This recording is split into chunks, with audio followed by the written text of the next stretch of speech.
Thank you so much. Welcome everyone to the tribal committee meeting being held here in Fortuna on the ancestral homelands of the Bear River Rancheria. We are blessed today to have Ruth Wharton to start us off in a good way and to give us a blessing. So if everybody would please stand.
Yeah, the one that's she on the spit for several and more than the money.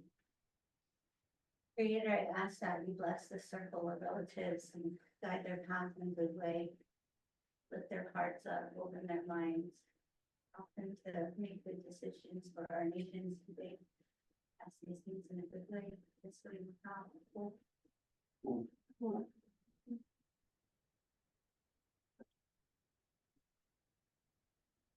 Thank you. Feel free to stay and join in if you choose to. Thank you. I think I'm gonna join online. Okay. Yeah, thank you.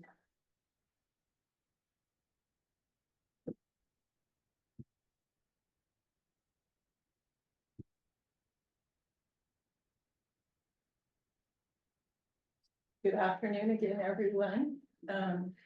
Shall we go ahead and do introductions, or Melissa, do you want to start with anything else first? This is Melissa.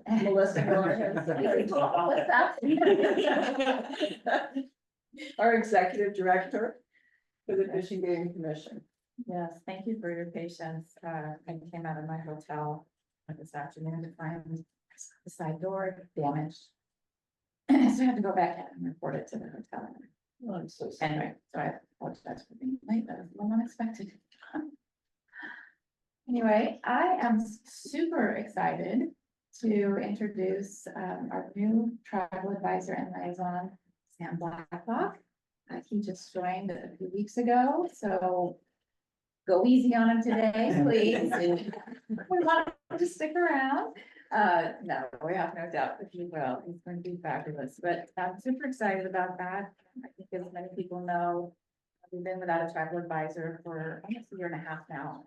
And it's been very difficult because we want to advance the work of the tribal committee, and we have not had sufficient staffing to really keep it moving in the way that we would like. So I'm excited to have Sam on board, and he's going to actually introduce the staff who are here from the commission today.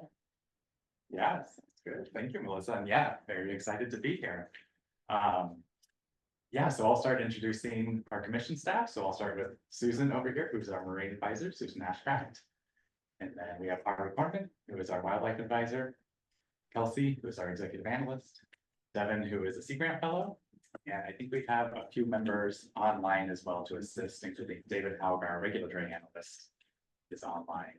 And I think I've caught all the commission staff. Let me know if someone was introduced. Go ahead. And Sam, while we're doing introductions, I already introduced you. Yeah. Could you tell folks just a little bit about yourself, a little bit about your background and what brought you here?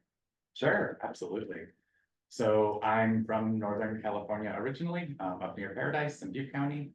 I went to UC Davis, and after that I joined the Peace Corps, where I served as a community economic development specialist in Uganda. I work with beekeepers primarily on farmer outreach projects and a lot of youth camps, things like that. From there, I came back to the States and worked as a project manager for a few different startup companies in Seattle and Santa Barbara.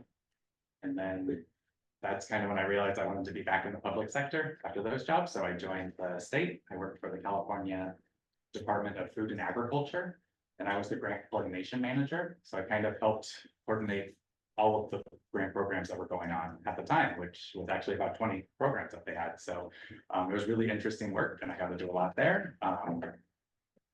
While there, I also got to serve as a member of the Tribal Outreach Working Group, primarily within the lens of grant programs and how do we improve them for tribes to be able to access them, whether that's input to be able to build into our guidelines and final grant programs, outreach activities, and also just making sure that they were aligned with what we were trying to accomplish there. So that was a really interesting experience. That's kind of what led me to this role. And I really valued that work while at the Department of Food and Ag, and I wanted to participate in it more.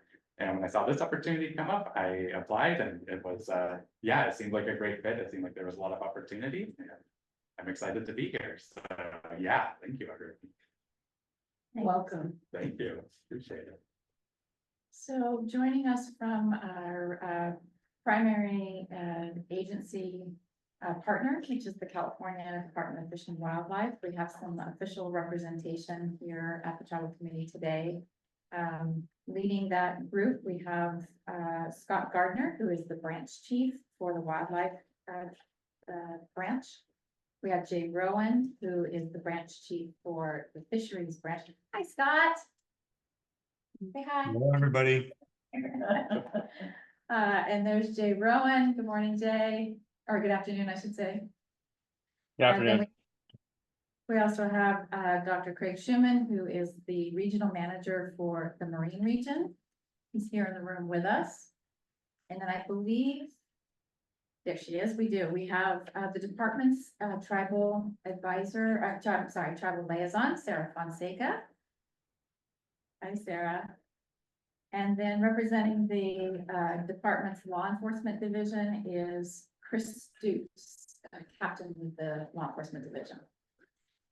Those are our official representatives. I know we have a few other department staff who are also joining us for today's meeting. And they'll, I'm sure, introduce themselves as we go through the different agenda items. Thank you, Melissa. So at this time, I would like to go ahead and recognize any tribal council, tribal leaders, and tribal representatives. Let's start in the room first, please. And maybe Kathy from Bear River, right? I'll pick on you. Kathy from Bear River, I'm the Environmental and Natural Resources Director. Yeah, hello. I don't know why I'm the only one sitting at the table. You're special. Yeah. Yeah. And then maybe if we can go back and start with Janine. Hi, Janine Pfeiffer. I'm an ethno ecologist. I've worked with 40 tribes and tribal communities throughout California. Good to see you, Melissa and Susan. And I'm currently working for Trinidad Rancheria.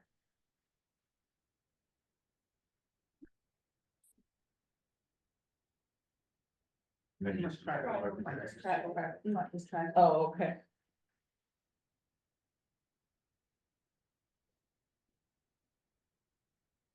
Hi, I'm Ruth Maloney, Executive Director of the North Coast Nature Protectors, and also the co-chair for Download MPA Collaborative Network.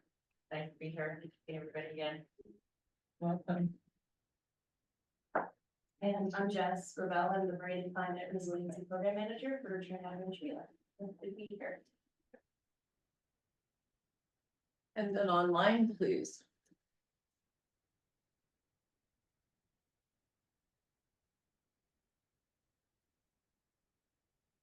Do we have any tribal representatives joining us online today? Hi, everyone. Good afternoon. I'm Dan Sarno from Jeetski. I'm working with the Katuk Tribe Wildlife Program as a research and policy coordinator. I'm sorry I couldn't be there in person today, but I'm happy for the chance to listen in and participate as appropriate. Thanks.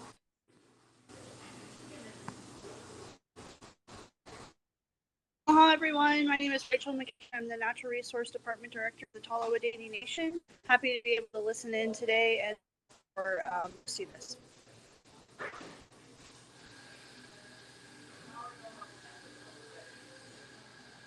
Hi, I'm Ken Sandusky, Modoc Nation Homelands Director, coming to you from the beautiful Shawbush Village site at Lower Klamath Lake.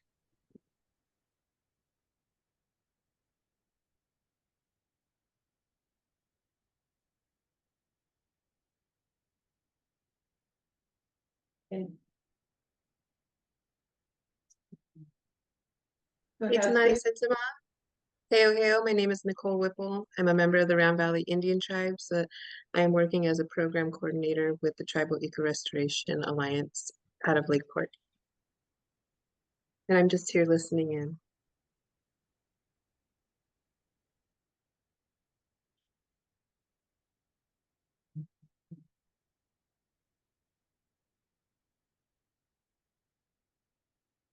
Any other tribal representatives or tribal leaders?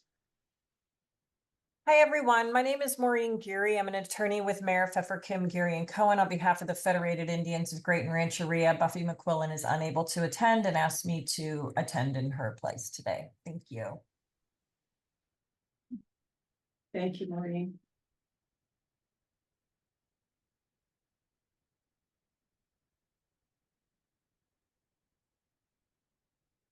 Hi, my name is Olivia Munoz. I'm Mohawk, coming in from Los Angeles. Mohawk, just listening in. Welcome. Welcome to listen in anytime. Hello, everyone. I'm Ruth Wortman. I'm the Women's Culture Coordinator for the Bear River Band. I'm a descendant of the Kalawa Dene Nation, the Yurok Nation, and the Wiya and Matul Nation.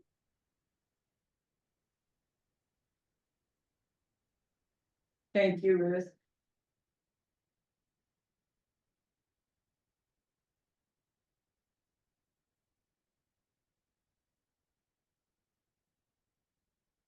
Any other tribal representatives?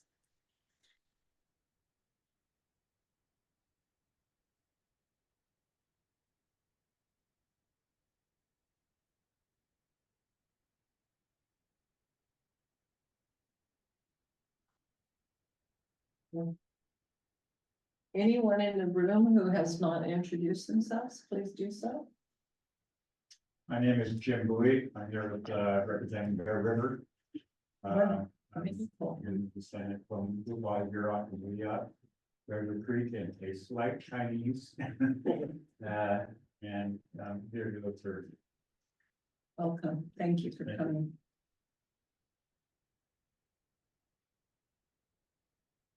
And then anyone online who has not introduced themselves? Ayakwi, Necknow, Mary Kate, Larry, Sheree, Nasunawak, Great Lakes, Anishinaabe, Essie, Wyandotte, Miigwimpichaush. My name is Mary Kate Lowry, and I'm representing the Northern California Tribal Court Coalition, and I'm going to pass it to my partner here. Hi, I'm Georgina Quinn. I also am from the Northern California Tribal Court Coalition. No tribal affiliation, so I'm just here to listen and Welcome. So glad you joined us today.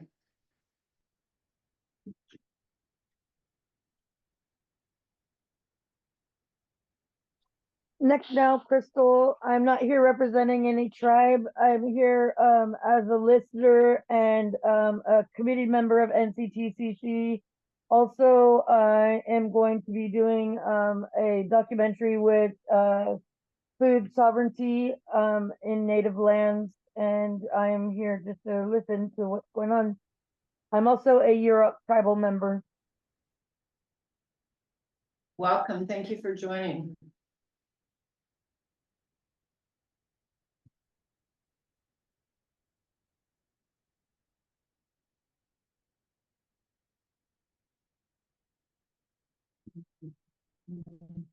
I can do that. So just a few technical notes for those who are joining via Zoom. If you're on webinar and calling in by phone, please make sure that your phone number and your Zoom webinar are linked. If you logged into Zoom first and used the call me option, the linkage happened automatically. If you're joining by phone only and wish to speak to an agenda item or contribute to the conversation in any way at any point in time, and you're on the phone, staff's going to identify you by the last 3 digits of your phone number. And if you are having any technical difficulties during or with the meeting, please contact FGC, as in Frank George Charlie, at fgc.ca.gov. That's fgc@fgc.ca.gov. Or if you need to, you can also call 916-902-9286. And then I believe Sam was going to read an introduction to the traffic committee.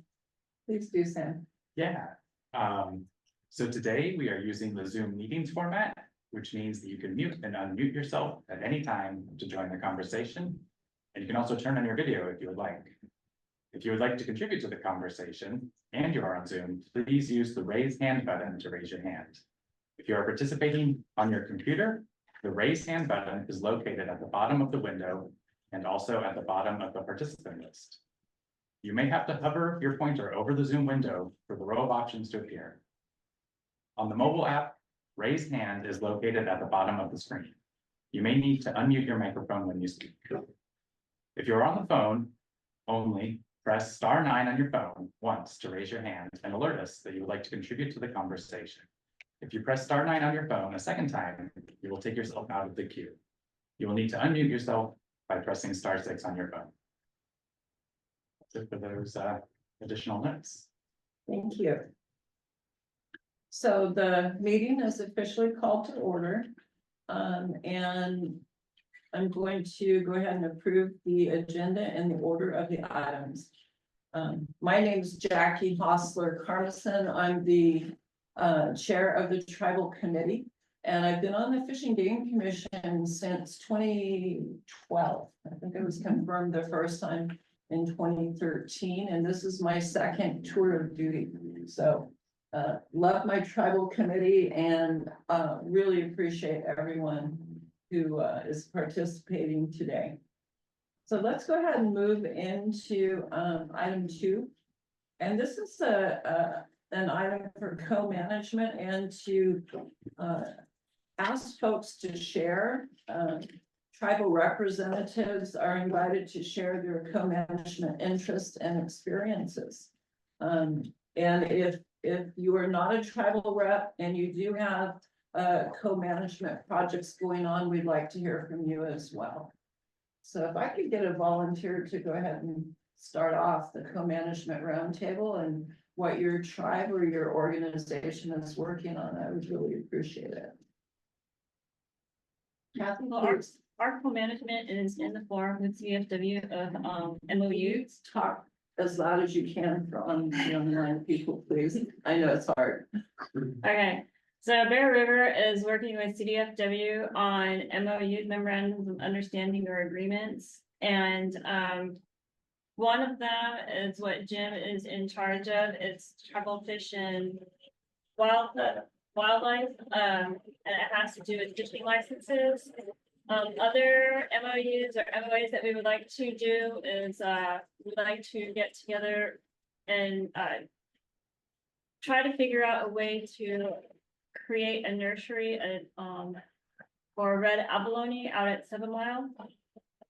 And then the other one is what's the other one, Jim, that we were talking about?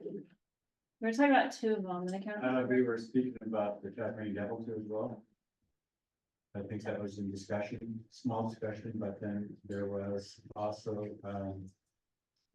Yeah, can you speak up a little bit? So the people online, they can only hear you from this little device in the middle here. My apologies. That's okay. Let me I know you have to use your outside voice. I do have it, I just need to fire it real quick.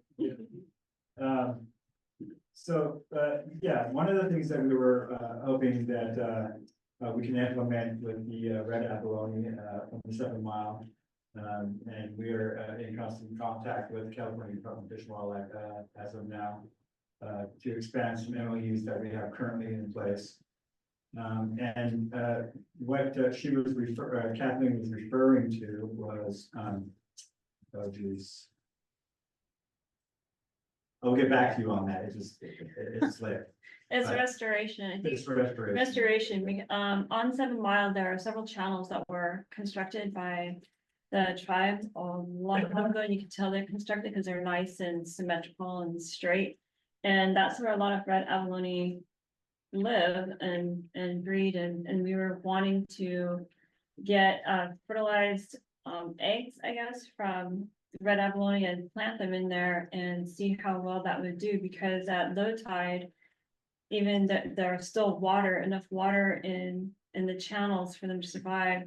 The other thing is, with that, we need to really take out the urchins, the purple urchins, sea urchins, because it's just inundated and it's eating up all of the food, the algae and things like that the abalone eat. So we really would like to, I guess it's twofold: restoration of the red abalone, actually threefold: remove the urchins, and then also for ceremonial purposes and cultural aspect, collect the abalone shells when they're, they've lost their shell. And so we'd like to work on that.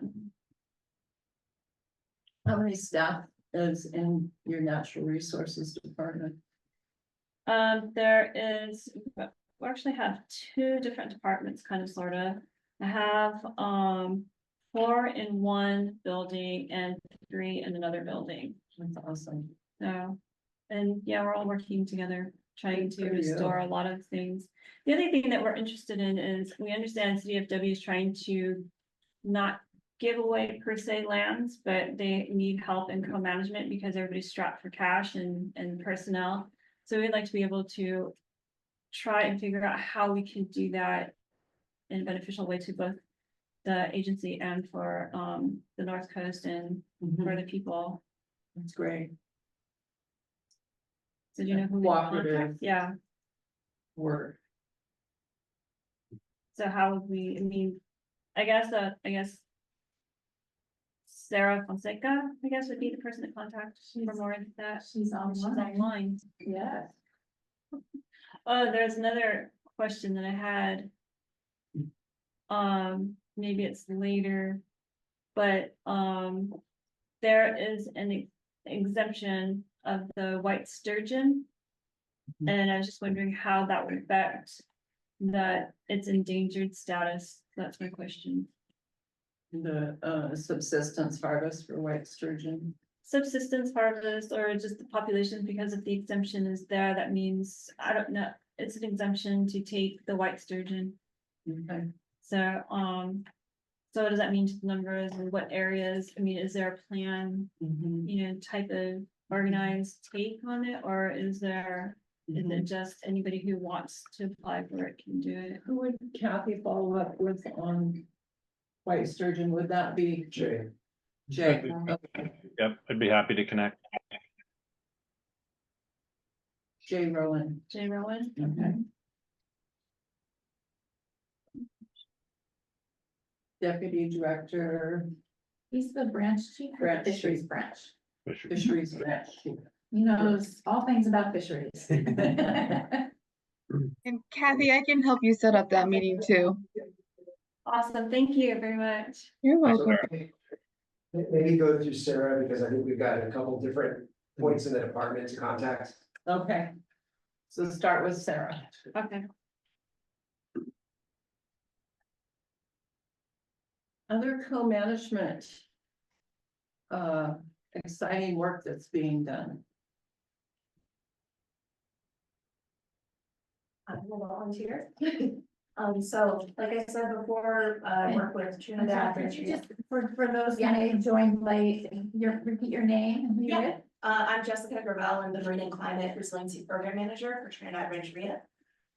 And we have been actively engaged in a couple of different co-management initiatives that are ultimately aimed at enhancing ancestral, coastal, and marine environments. And the first of that is in collaboration with a graduate student at Cal Poly Humboldt. We are doing some subtidal kelp forest monitoring and essentially doing Pisco surveys to get a count of kelp abundance and other different invertebrates and predators, and essentially kind of getting a map of the ecosystem at large in Trinidad Bay. And in conjunction with that, we're also doing, they're called Smurfs, which is an acronym for something, but it's not small blue people. But we use that to collect juvenile rockfish. And so we will occasionally take fin clips of the juvenile rockfish to get species specific information, just because when they're that small, it's difficult to parse out what species they are. And so we're hoping that once we get some of that data back on the, the landscape of juvenile rockfish that's in the bay, we'll be able to essentially collect more data on it and hopefully get some biological data. Let's see what else. The Tribal Harbor District is basically aiming to enhance the infrastructure and facilities available to support the commercial and subsistence fishing activities at Trinidad Harbor. And it's a corporation for the cultural stewardship, the ocean sustainability, and working within the waterfront. And yeah, those are kind of the main ones that I wanted to highlight. Thank you. Thank you, Jess. Any other co-management opportunities that tribes are engaged in? Any special projects that anyone would like to share? I see some hands up. Ken, go ahead, please. Thank you. Yeah, I was able to, when I introduced myself, point out that I was coming to you from Lower Klamath Lake at the heart of the Modoc homelands in Northern California. And I stopped on the way out here to be able to show you in the background Sheepy Peak. And so we are currently waiting for California Department of Fish and Wildlife to finish the machinations to be able to transfer this sacred mountain back to Modoc stewardship. It's landlocked by federal lands, so the mandate to provide public access cannot be accounted for. So I just want to show that to you, that the Modoc people are waiting on CDFW to transfer that land back to the Modoc people. We are also engaged through the 30 by 30 and tribal nature-based solutions funding with CNRA to try to revive the devastated Lower Klamath Lake floodplain. This is critical rest area for migratory waterfowl on the Pacific Flyway.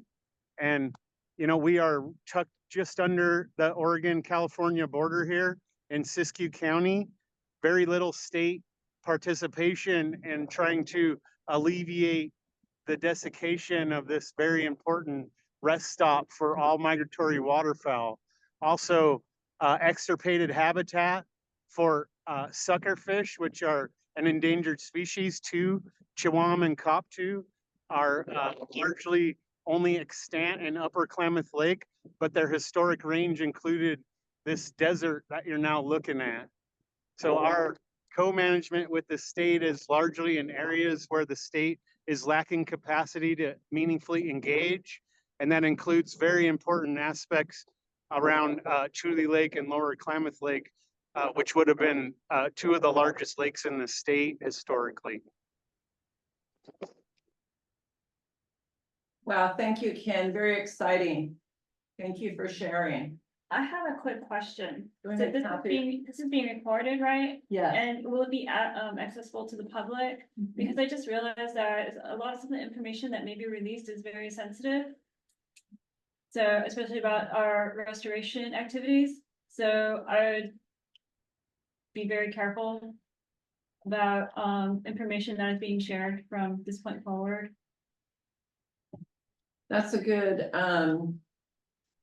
reminder, because yes, this is a public meeting and the Zoom recording will be public, so if a tribe is sharing information that they don't want to be public today, it's better to not share that information. So then the other thing is that, if people are sharing information on their sensitive areas, because a lot of it is sensitive areas, then how can they share what their co-management strategies are? I think Where this, generalizing it okay, to not divulge the area itself.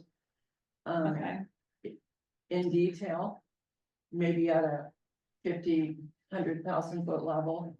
okay. Yeah. In this 5 mile buffer zone, you know, Okay. I think it's Somewhere in Northern California. I think it's so important to share and to hear what we're all doing. But I totally understand, support, and recognize the need for confidentiality. It's just, if it is something you do not want to be shared, please hold that information. Let's go to Fred Rionis. Hi, hello, this is Fred. Hi. I'm a tribal member at the Big Valley Rancheria Band of Pomo Indians in Lakeport, California. And we recently had our MOU with the state parks signed. I've come to a few meetings before in the past, and I've talked about our difficulties, but finally our MOU is signed now. So I just wanted to share our good story of what happened to us. But now, as part of our MOU was that we're allowed to enter free into the park, and we're allowed to gather materials, basket materials and medicines and whatnot.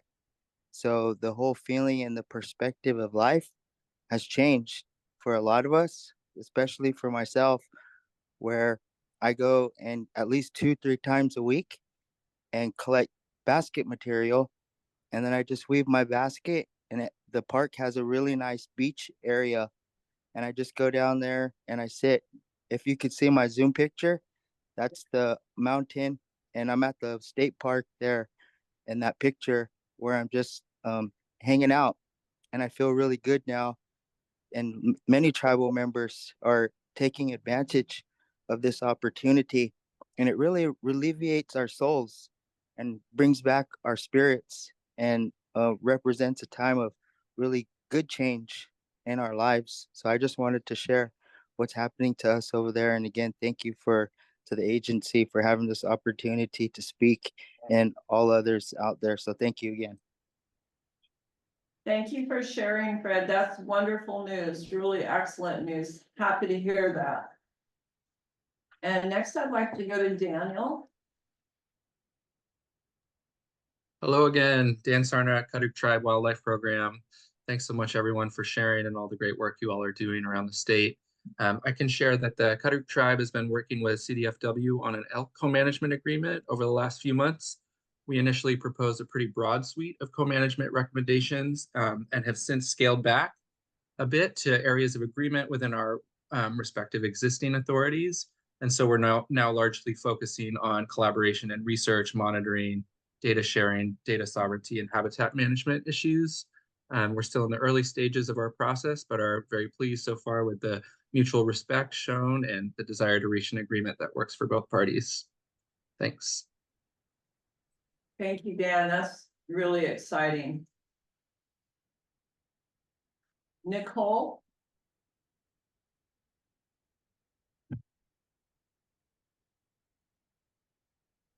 Hi there. I just wanted to, so I work with the Tribal Eco Restoration Alliance out of Lake County, and just wanted to share a few of the projects that we are working on. Congratulations to Fred and the Big Valley Rancheria. Those are one of our tribal partners. We partner with all of the tribes around the lake, and so we too will be working on some of the lands in Big Valley, and we've been working on primrose removal, which is very detrimental to the lake and the habitats and the tule. So we're working on tule restoration, primrose removal, and also we are right now in our cultural fire training series and building capacity. And then we will move into our fire season shortly. And also working towards hitch restoration. So we have many partners and collaborators, including CAL FIRE, CDFW, and the Lake Sonoma and Mendocino County prescribed burn agencies. Thank you. Thank you, great work.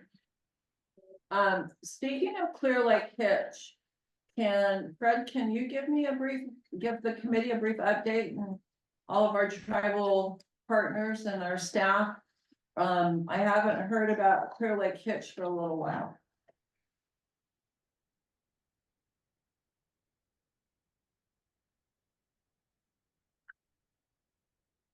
We do have a Clear Lake Hitch Symposium coming up this Thursday and Friday. That's a little that I Wonderful. could share. Actually, I can speak to that, Jackie.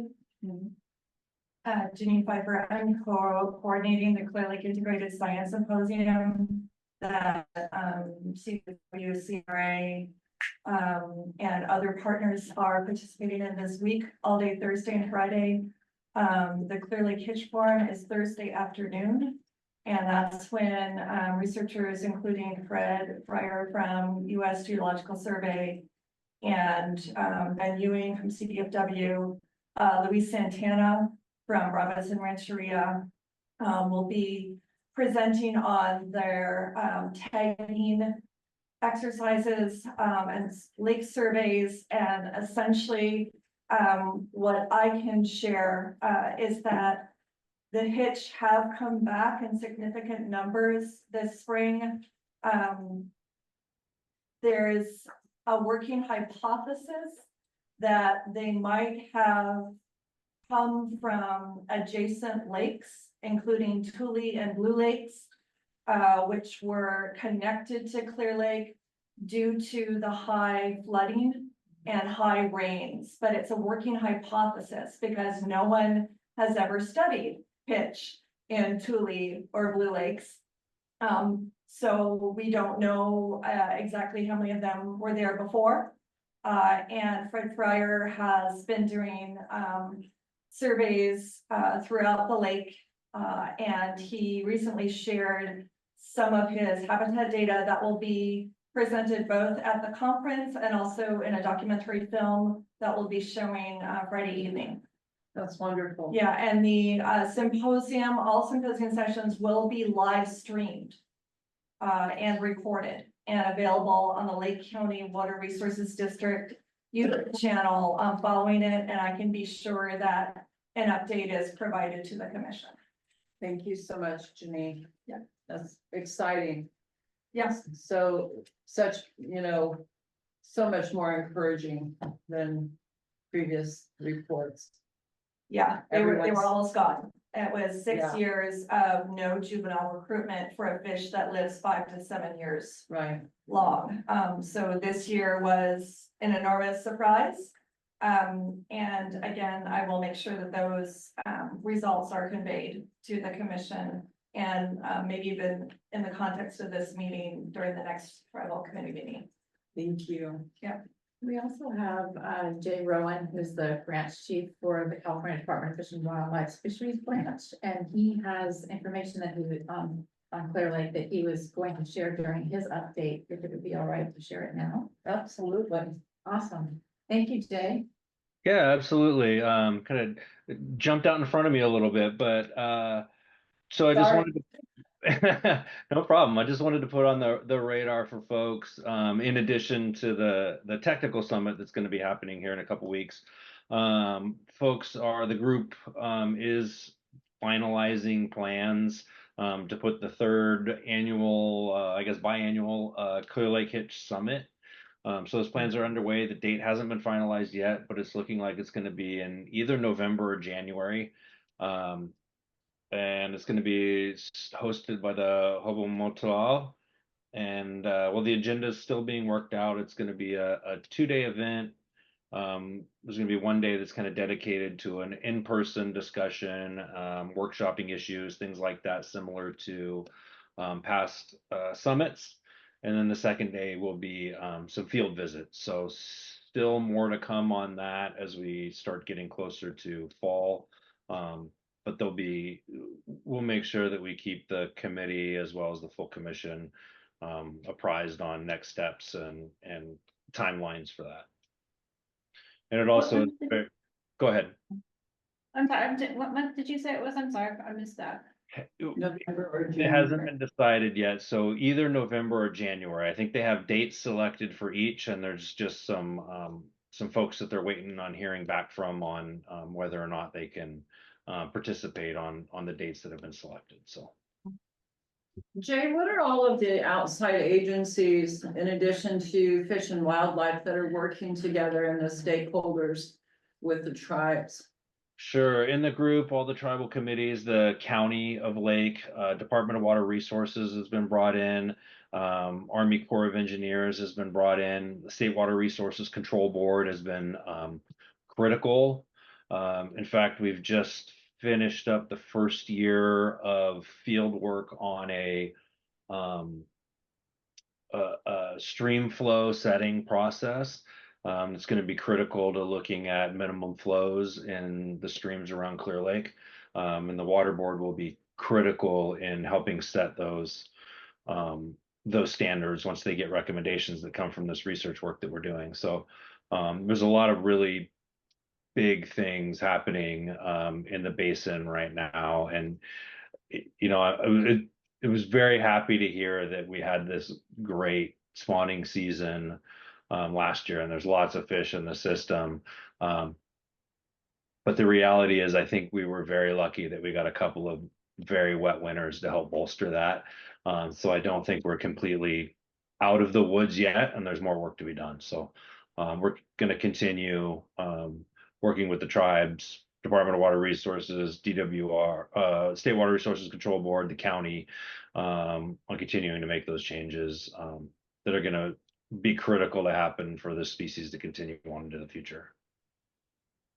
Thank you, Jay. We really, really appreciate your good work on this. Kathy, go ahead. So a question about your research, are you going to include temperature with the flow and the depth for your data collection? Because as the water warms up, even if the flow is maintained at a flow now, because the temperature is increasing, it has a possibility of affecting the warming the water up. So yeah, absolutely. So temperature is part of the minimum in-stream flow data collection effort that's been happening. So what they do is they're going out and they're collecting all this data, and then they'll bring it back and they run it into established models that are out there. And it takes temperature into account, stream depth into account, the amount of canopy cover that's over a stream, that all is taken into account, right? So it can be shallow and completely covered with canopy and stay cooler than, for example, a water that's completely wide open, no canopy, but maybe deeper. So all those things that are taken into account in the modeling process that they do. Thank you again, Scott. Nicole, did you have something to share? Sorry about that.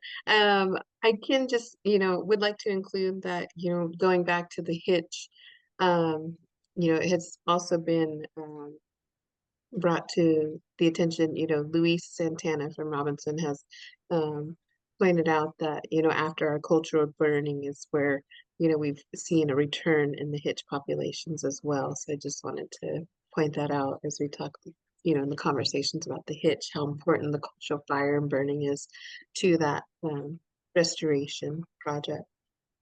Absolutely, thank you. And Fred? Hi, hello, thank you. Hi.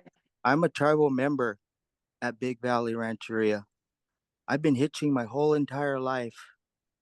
And we even have 10,000-year-old songs about where the hitch go to migrate. And the situation with the hitch, it's not getting any better. It's getting worse and worse and worse. The reason why they're still alive is because our EPA department, Sarah Ryan, goes out there with staff and does savings, not catching for food anymore, saving lives.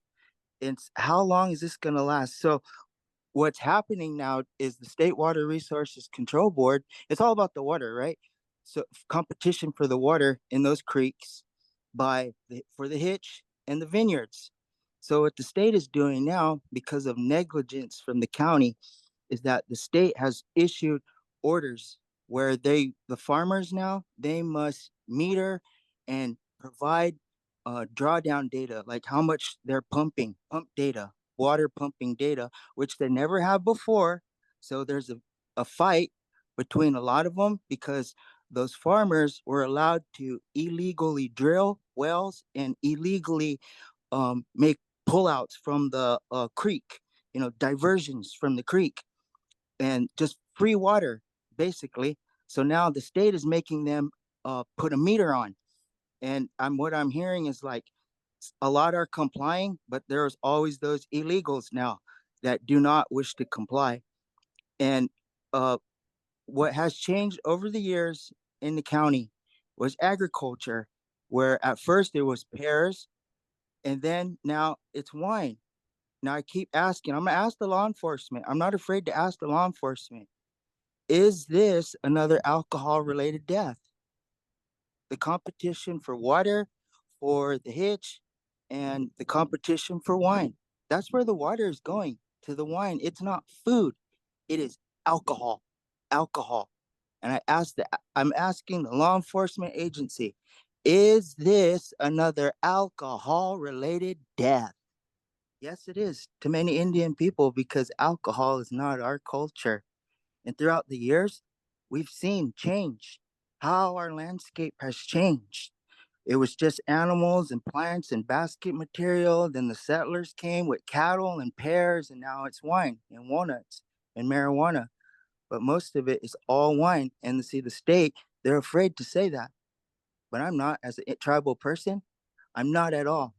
Because we have some stories too, where, see, our wine, our water, where we had a massacre called the Bloody Island Massacre, where we knew we were going to die. But in our beliefs, we came from that water. So what many children or many mothers did was sent their children back to the water. They drowned them in that water. So many spirits in that water. So now our water to be used for wine, it's really something else. It's very shameful now. So when we see our hitch dying because of this alcohol, I really wish that someone would step in, especially the law enforcement, to do something about this alcohol related death. I can go on and on about this, but it's just how the American landscape is set up. All for farming. All for farming. They see nothing wrong with what they're doing, even though they farm alcohol. That's all I have to say. Thank you for sharing, Fred. And then I'll close out with Crystal. I just wanted to say something about the issue with the grape industry or the wine industry down there in Mendocino County. I know when they were approving the marijuana to be farmed, they have like all these stipulations on the marijuana about how they have to say how much water they're using, this, that, and whatever. But the wine industry, they don't make them do the same. And my mom has property out amongst the grapes, and they make the water table go down just from watering their grapes, but they don't have to report what they're using. And that's because the majority of the people that are in that wine industry are the people that are on city council and part of, the whole government there. So they're not making them have to report this, and that's how they're making their money. And I do think it is ridiculous, and I do think somebody needs to step up and do something. And they're, trying to blame it all on this other agricultural, the marijuana or whatever, but it's the wine. The wine is a big deal with the grapes and the water that they're taking. They have all kinds of pumping from the waterways down that way. And to me, it's just sickening.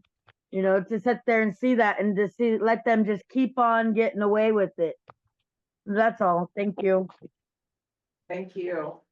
So I have a question for that. How would CDFW to protect the fish in the groundwater, because obviously the overpumping of the groundwater that is depleting the streams. How can CDFW or does CDFW have any say on what, what limits there are, to preserve the streams? Because that is true, there is no metering. I mean, consumptive use, which is agricultural use, consumptive use, they can do whatever the heck they want. During growing season, they can use anything they want. And so what, they slap a meter on it, big deal. That doesn't mean that they're restricted from using more than as much as they want to. Right. I You know, that. I'm sorry. Go ahead. I just wanted to, to that point as well, to, just to address the committee on how important it is for us as a, tribal committee to understand the way what we need to, how can you help us create more opportunities for our cultural resources to be protected? As we talk about the hitch, it's been difficult to get the hitch listed as a cultural resource. We have our Thule is very much well endangered, and it's another staple. And I would just really like to see this committee step up in helping us to not have to jump through so many hoops and have the data. When we talked about, there was no data for the hitch, and so it made it difficult for this cultural resource to be protected. And it's that way for many of our fish species and our things like our tule, and many other, our sedges, our willows. Those things all need to be protected. And I keep hearing that, you have to have the data, but when we are sitting at the water board, they are acknowledging, culture, TEK as best science. And so I would like to really ask this committee to help us get there as well, so that we can have our cultural resources protected. Thank you, Nicole. Let's follow up offline. Great, thank you. I'd appreciate that. Okay. All righty. Permitting and enforcement are very complicated subjects, and the responses are better left to state officials. That I'm the Fish and Game Commissioner. I don't have all the answers, but I know there's different federal, state, county, local laws. I hear you all, that chances are they're not being enforced. Chances are there's a permit, but nobody's checking on that permit.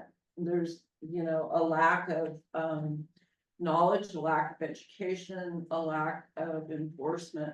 I know stream bed alteration permits are required, and agencies will request Fish and Wildlife to go out and look at a permit.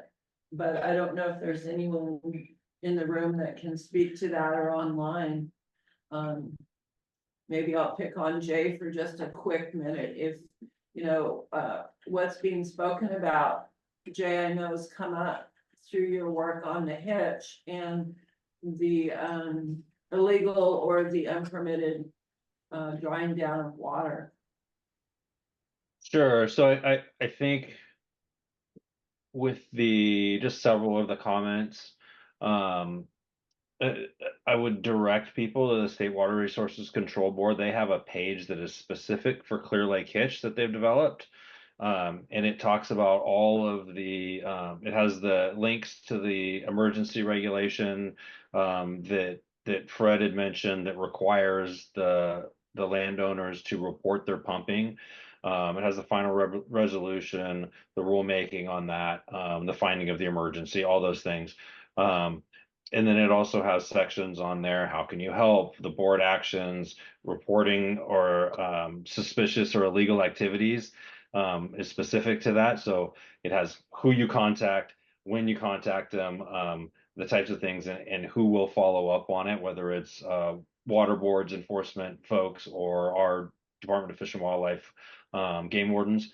And then it talks about compliance and enforcement, and how they encourage landowners to be compliant with the board order, right? And the enforcement that comes after that. So all of those things are on that State Water Resources Control Board Hitch web page. It doesn't look like I can put it in the chat, but if we maybe I can send it to somebody and it can be put in there.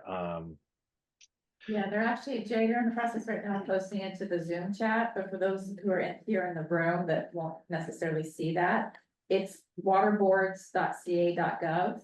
So it's just the water boards webpage, and then /Clear Lake Hitch, all one word. So again, waterboards.ca.gov /Clear Lake Hitch, all one word. And then in relation to how this connects to the stream flow, the reason that they're requiring those reports from the wells is because there is very likely a link between groundwater and surface waters, especially in Lake County, where you have very volcanic soils, very porous volcanic soils that are very easily water moves to the ground, and there's usually a strong connection to the surface water. So the connection there is going to be to our stream flow minimum flow standard setting process that will then connect to this information that's coming from wells, and that's when we'll start seeing the water board looking at actions on how to protect stream flows through groundwater. Thank you, Jay. Yes, go ahead, Catherine. I just have a response to his comment because the water board has, it seems like, a difficult time enforcing law when it comes to businesses. And the greatest example I can point out is Nestle in the San Bernardino forest, where they overpumped trillions of gallons of water every single year for 20 years, even though it was against their permit, and they knew they were doing it illegally, and the water board never stopped them. Where was this at? San Bernardino Forest, down in Southern California. And the bark beetle infestation occurred. It took 10 years to do it. That's how long it had been going on for, so the bark beetle infestation occurred because the trees dried out. When the trees have enough water in their trunks and they're everywhere, there is a natural insecticide that prevents the bark beetle from boring into the tree. Because they're dry, that can no longer move throughout the tissues of the tree. That's how the bark beetle were able to infest the entire forest. And then pretty soon, what happened after that? San Bernardino blew up in a fire. Now we have the bark beetle infestation occurring in Shasta, and guess who is still pumping out? Nestle. So I disagree with Jay Rowan about contacting the water board because they really do not enforce the law when it comes to other entities. Thank you for sharing that. Sounds like a very good conversation to have government to government consultation on. It's frustrating. That's all. It's just very frustrating. I understand. And Janine, you wanted to add? Yeah, sorry, I would just add to the discussion because we've been facing this in Lake County with the hitch, and the biggest impediment to enforcement was the absolute complete lack of data. The State Water Resources Control Board had no data on the wells in Lake County. And that's why there is now an emergency information order and all these efforts to getting that well data. But it was rather stunning to realize that we didn't even have basic water withdrawal data. That's just another comment. We have groundwater maps available. And the groundwater maps can show a connection between surface water and groundwater. Having the no data excuse, I think, is a stall tactic. Because they will take more and more years to collect the data. In the meantime, there's still no enforcement.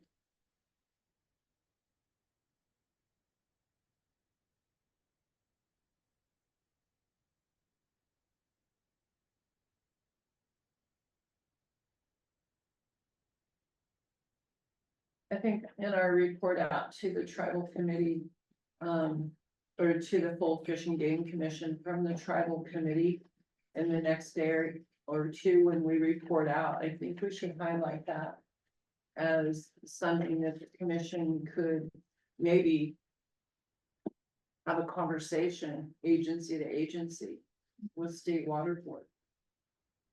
Thank you. Say that, are you specifically referring to just enforcement in general? Yeah. And as you are aware, the commission has requested setting up a time for a conversation with some of the water agencies. Right. To talk about issues of concern to the commission. That's kind of what I was thinking about. Right, and so we could add that to that conversation. Thank you all for sharing. Really appreciate the good conversation and the straightforward comments. That's how we change things. I think there has been a lot of really good work done on the hitch since we did the summit. I think there's been 2 summits so far, and this will be the 3rd summit. So with the creator blessing us with some good wet years and with more agencies getting involved, I know it's better. I know it's far from perfect. The crisis isn't over, but really appreciate everyone who's working hard on this. So let's go ahead and move to the commission policy review. And Melissa's going to lead us in this item. Yeah, Sam normally, of course, would lead all of these agenda items, but this is one that he hasn't had any experience with yet. It's one that's been ongoing within the commission for about 1.5 years now. It was an effort that we began because we as staff came to the commission and acknowledged that we had some real needs with regard to some of the policies that were on the books that perhaps were outdated, or were providing guidance to either staff or the department that perhaps was no longer necessary or relevant. Some examples include there were some policies that primarily had been adopted since the policy was adopted. The elements of that had been included in legislation, so there are legislative mandates now that cover some of that policy language, and so there was really no need for the commission to have a policy because there were always 60 of them. No need to have that many, let's have a few less. And so that's an example. We also have some policies that are just so outdated that in our conversations with our colleagues at the California Department of Fish and Wildlife, we were recognizing that this is not good guidance. We really do need to get this amended. So in addition to those types of things, we also have a tribal consultation policy that we also recognize was in desperate need of being updated. And so we brought these suggestions to the commission, said we'd like to start a process whereby we literally go through all 60 of those policies over a couple-year period and either amend them, delete them, could even there may be a need for some new ones, but they all needed to be reviewed and the commission agreed. The person who was leading that effort, we got a really good, strong start. And then they found an amazing, another agency came to them and offered them an amazing job that they couldn't resist. And we don't hold anything against them for it. And so we have not had someone in that lead position for about 7 or 8 months now. So the commission policies review has been temporarily on hold during that period of time as we've worked to fill our vacancies. We had about a 25% vacancy rate. So we were struggling to meet our basic needs in addition to some of these large scale projects. This agenda item is an effort for us to begin that process again, to pick up where we left off And this is where we left off, was with 5 specific policies. There's a naming installations policy that specifically refers to marine protected areas and the naming of those. We have included an exhibit that gives the last version of that with the edits that staff had proposed. We wanted to be sure that we brought that to the tribal committee so that our tribes and tribal communities here in California would be aware and could also provide input into what was being proposed for changes to that policy. The other 4 that were also on the commission's agenda when this was paused are the policies on the code of conduct, policy on fish planting and youth camps, policy on youth fishing programs, and a policy on research. And so there's also an exhibit that includes all 4 of those without any proposed edits, just in their current form. And we would like to, we plan to bring these back to the commission, hopefully for the October meeting with some proposed edits, if any. And so would invite our tribal colleagues to take a look at those if you have an interest and have ideas or suggestions for how we can make those better. I would really appreciate that. And then we'll hopefully have a discussion at the October meeting. Unless folks already have suggestions today, we'll take them. Where can we find those policies online? Yeah, it's a great question. So on the commission's website, we have a meetings page. If you're looking for these specifically that I just mentioned, we have a meetings page and there's a calendar that gives you all of the meetings for the year. So this meeting will be listed in there. Okay. And there'll be a link to the meeting materials. Okay. If you're looking for the policies in general, if you go to the commission's homepage, there's an about at the top of the page. And the policies are part of that drop down under about. And that way you can see all 60. Or if you happen to have a copy of the California Fish and Game Code, they're in the back of the code. So a couple places where you can find those. Thank you, Melissa. Yeah, Appreciate that. we're excited as we begin to fill some of these vacancies. We're actually thinking about these projects that have kind of been put on hold and reigniting them, so to speak.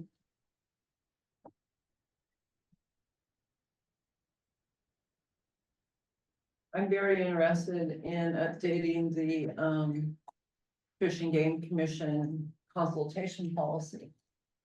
And it's, when we first started back in the day, 2012, 2013, we did a 1-page consultation policy. And it referred to the department's policy, which was over 100 pages, I think. But our policy was so simple in the beginning. It was that we will consult, we will collaborate, we will coordinate, we will communicate, all the C words. And it was a starting place. It was a bare bones starting place because we didn't know where to start. And being able to create a consultation policy was amazing. We were just coming off with the Marine Life Protection Act, where in the northern region, we fought and were successful in creating one proposal with all of the entities, with the fishermen, the tribes, the nonprofits, the environmental NGOs, and coming up with that one proposal was painful and it was difficult. But as a result of that, we were able to clearly articulate the needs, and especially for the tribes in the area. So that consultation policy was a lot of lessons learned during that MLPA process.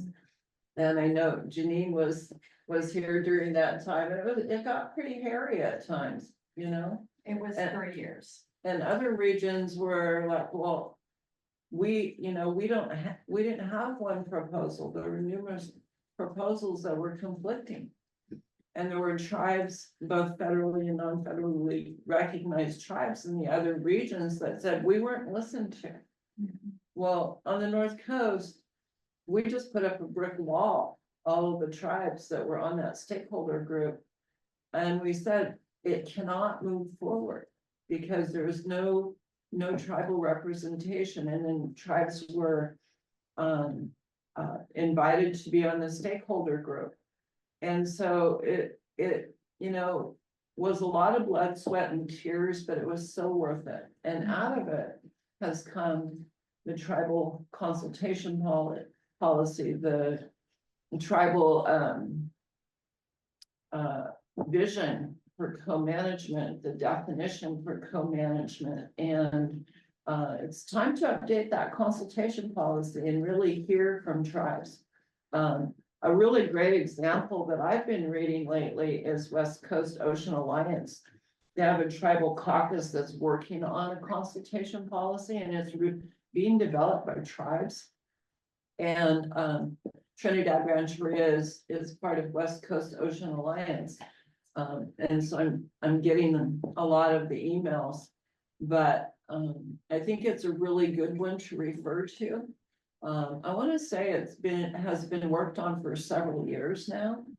So take a look at that one for something that I think is very well done. But anyway, I'm looking forward to working on the consultation policy. Well, since you mentioned that, if you don't mind. Go ahead. Two things. One, I want to let folks know that a policy, I mentioned the two places on the website where that can be found, or I'm sorry, the website and the back of the Fish and Game Code. We also have a copy of the tribal consultation policy under agenda item 6 for these meeting materials. So you can see the policy itself. Importantly, as I mentioned earlier, that was one of the policies that was the impetus for this bigger project to update the commission's policies as a whole. And one of the reasons why we had not yet advanced modifications to that policy, which are desperately needed, we've known that for a long time, was that the California Fish and Game Commission is part of what's called the California Natural Resources Agency. And that agency has over 30 entities that are a subset. And almost every single one of those entities is working on updating their tribal consultation policy. So you can imagine if we have within the Natural Resources Agency almost 30 entities, and then you look at other agencies across the state, we have a total of 7 cabinet agencies in addition to CNRA. That's a lot of tribal consultation policies that are being updated at one time. Recognizing that, the agency proposed, instead of us all sending our tribal colleagues a copy of what we proposed as a tribal consultation policy, because now with our shop, we'd never be able to read all of those. Agency volunteered to establish essentially a base or a foundation for a tribal consultation policy. So the agency would, working with all of us, has been drafting a tribal consultation policy that then the Fish and Game Commission can use as its foundation and build on that if need be, or could just use it as is. That draft policy has been in the works now for a few months, and I know they're just getting ready to, they're gonna take comments on that internally, I believe, by the end of this month. And then they're going to reach out to tribes and tribal communities to engage in the dialogue about what they've developed and how that can be improved. So that is super exciting because we've been holding off on our tribal policy for that to advance to a point where we could start building a plan. That's happening. So it's super exciting. That's wonderful. Yeah. I think the other thing to really be aware of is numerous tribes have their own consultation policies.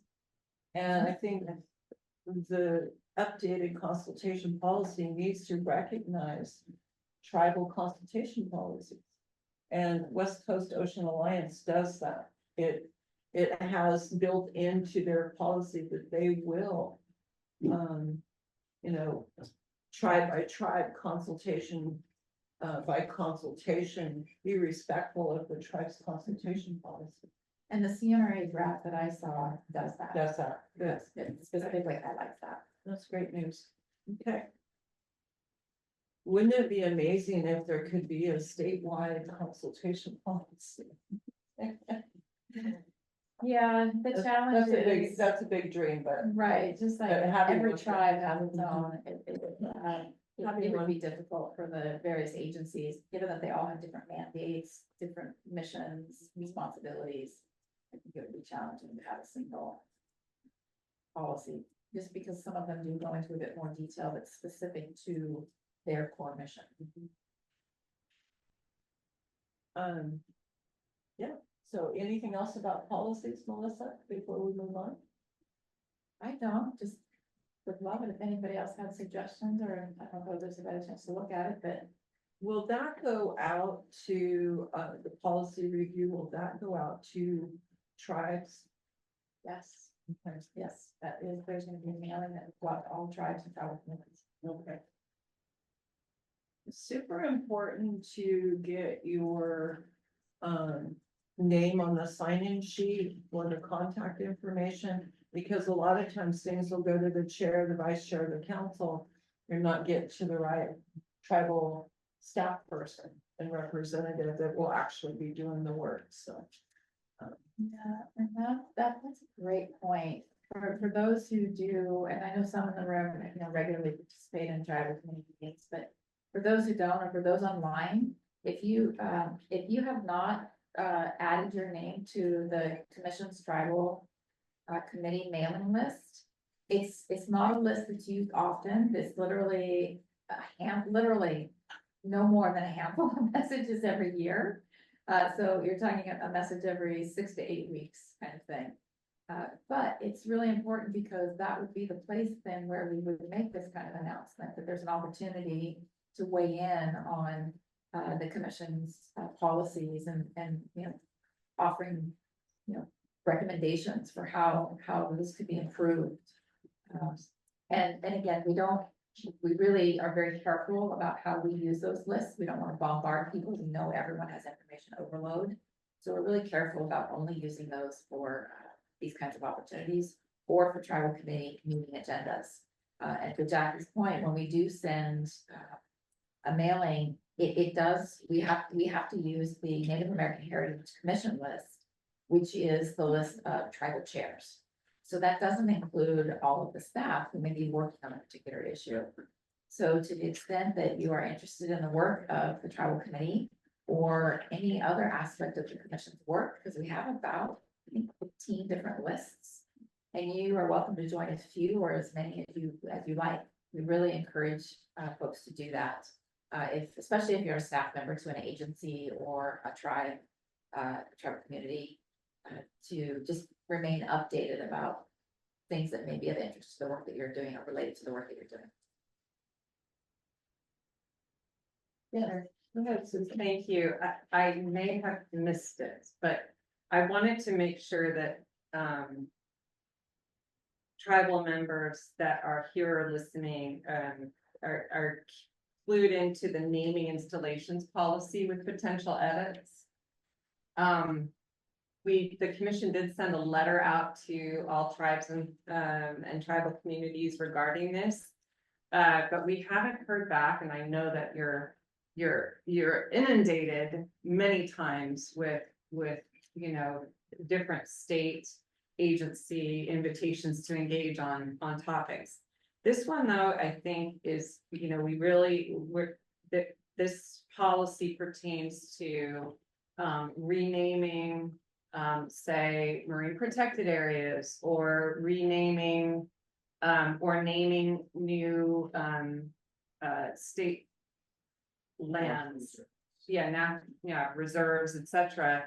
And with our sincere best, working with Sarah Fonseca and others, the staff did a draft that focuses this policy on considering renaming areas for the historic, or the tribal name for that place, to honor and recognize that it's an it's a westernized or Americanized name that's been applied, and not the tribe's name for that place. And so wanted to, and so it proposes that it's done in consultation with the tribal elders or the tribes that of relevance to make sure that it's being done properly and in honoring. So I want to call your attention to that. That came out at the same time as another marine protected area for the marine protected areas topic and the opportunity to petition the commission for changes to NPAs. And what I saw a link between those two, that there was a potential for a tribe to pursue a change to or an addition to an existing marine protected area name with that historic name, such as Mishopsnook, the proposed Mishopsnook, I said that correctly, or Matlahual in San Diego, that state marine conservation area. So I do want to flag that because it's very important, I know, to the commission to hear tribal voices about this.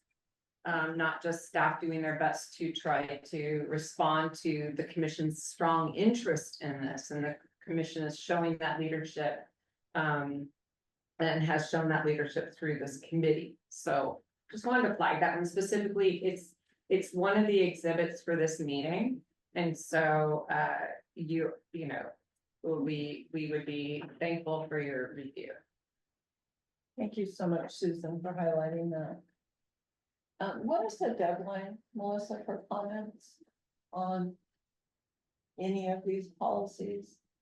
Well, no, we don't have a deadline set yet. Okay. That'll go out with the announcement, but if we're going to do this in October, if we're going to resurrect this for the commission in October, it would probably need to be by no later than the end of September. Okay, and the goal is to get to mailed out sometime in the next week or two. I hope to get it mailed out yesterday. Next week. Next week. Very good, thank you so much. Okay, let's go ahead and move into the tribal subsistence definition and related management mechanisms. And Melissa and Sam are gonna be my staff leads on this, and then I'll follow up my comments. Okay. Yeah, if you want to start, I can add it. Okay. We'll catching up on this one, so. Yes. So the tribal subsistence definition and related management mechanisms agenda item. This is sort of a reintroduction to a subject that the tribal committee had been working on previously. We had our first tribal advisor had initiated work with we created a work group. And that effort required a significant amount of staff time to support it.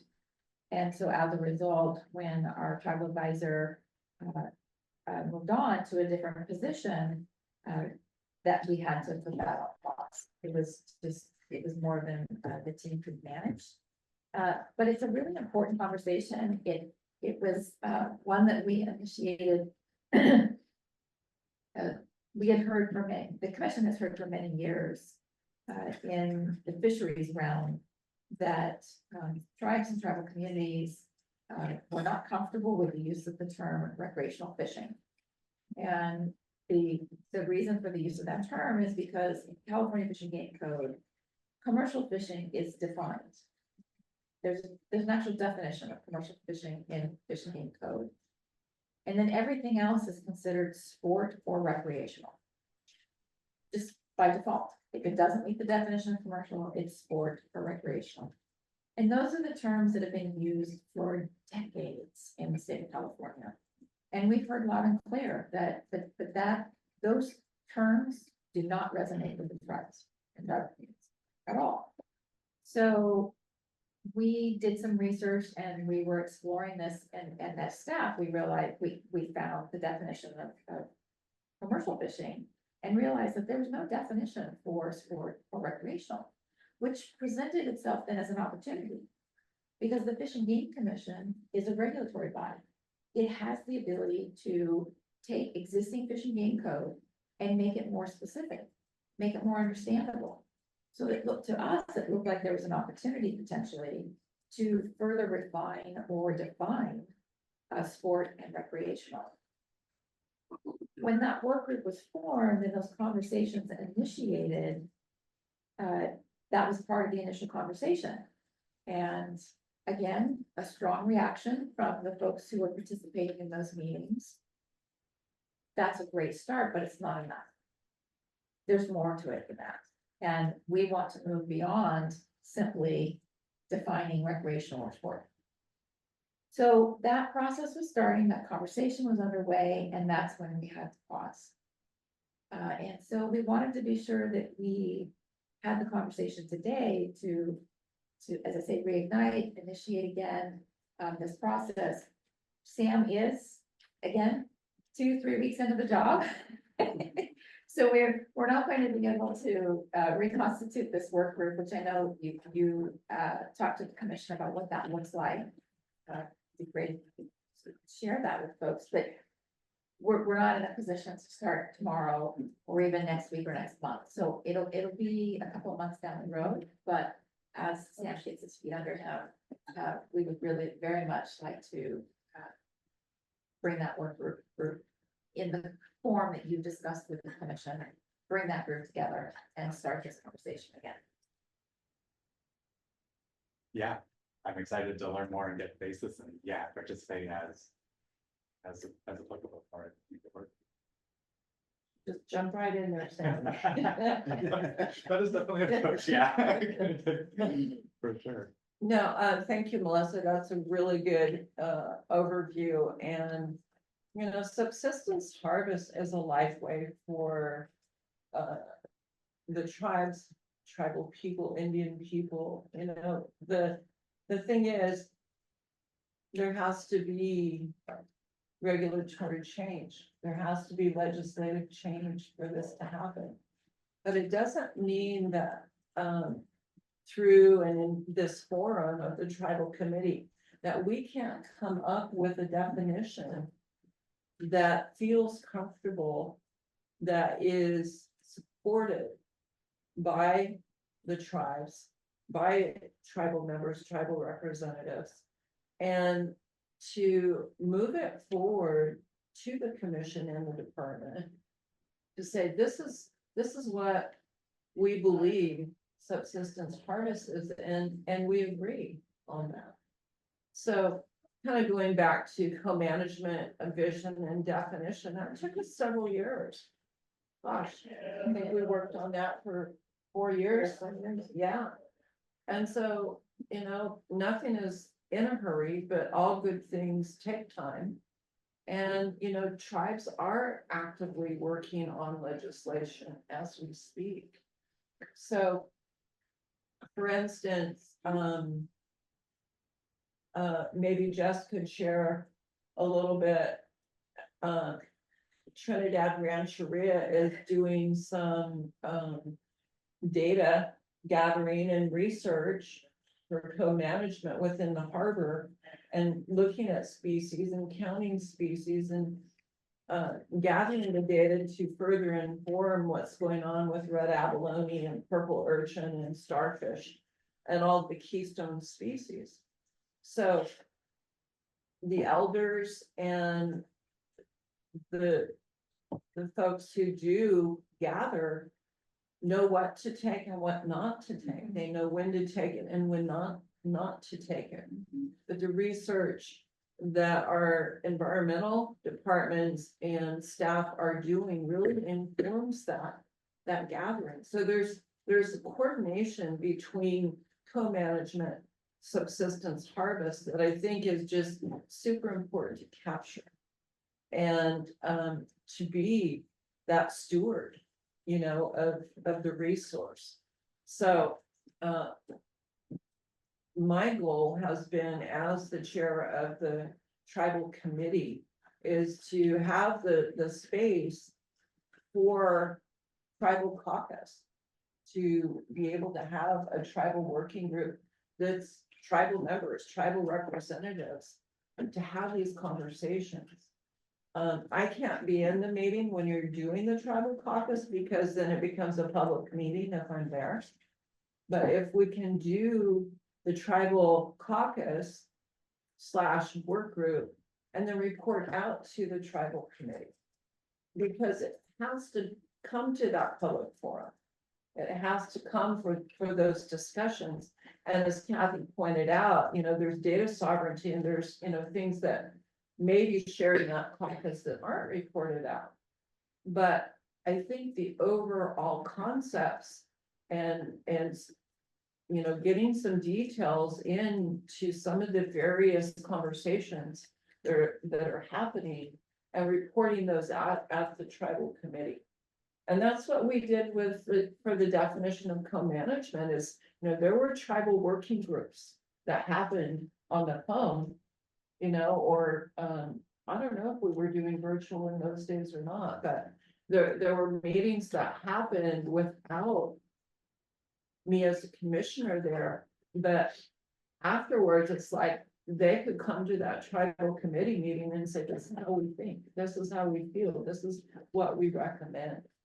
So if, for instance, Bear River, tribal members and if you have natural resource codes and, you say your tribal members are able to harvest 2 salmon or, whatever it is that your tribe chooses, that's the best guideline and code for your tribe, then it should and could be looked at as in lieu of a fishing game, fish and wildlife license or permit. So working towards those kind of things, don't quote me and I'm not throwing out all California regulations by saying that, but I hope not. That'd be a lot of work over the last 12 years.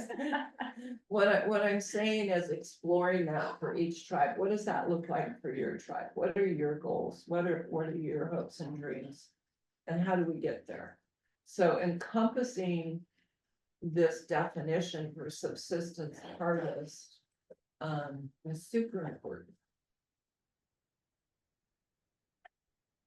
That's what's in my heart and mind anyway. So I would love to hear from you all. And so just to, if I could, just to reiterate that you had brought that proposal to the commission as far as the structure and functioning, because there's been a long dialogue back and forth for multiple meetings about how that work group might function and what it might look like with regard to the tribal committee versus commission, et cetera. And the commission agreed with you that, yes, establish a work group. The representatives are official representatives of the tribe or tribal community. It's not just anybody can walk in the door kind of thing.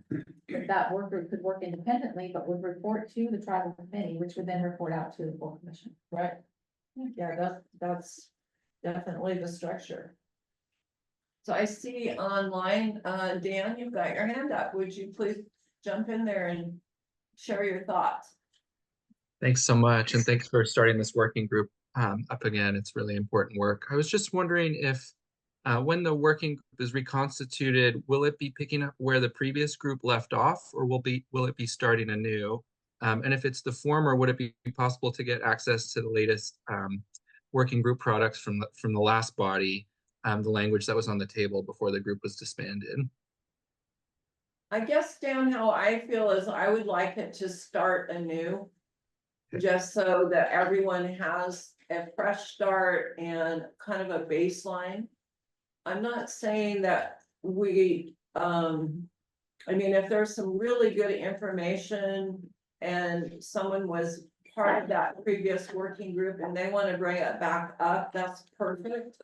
But I don't want to get bogged down and talking about things that other people talked about because we won't have the context. So I think starting fresh is what's I'm recommending. That sounds good to me as well. Thank you. Does that work for you? Yes, definitely. Thanks. Perfect. Thank you. Any thoughts about subsistence harvest from any tribal reps? If I could just add one more thought. Oh, sorry. Oh, go ahead.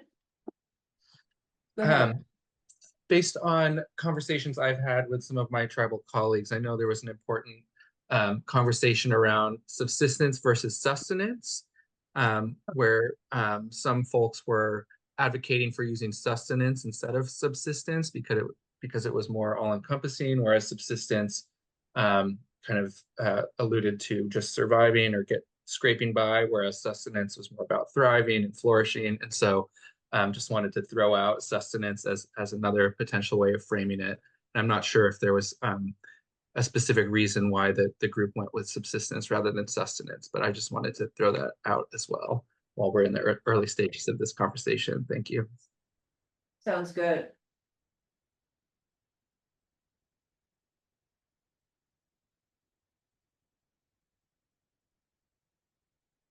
Kathy.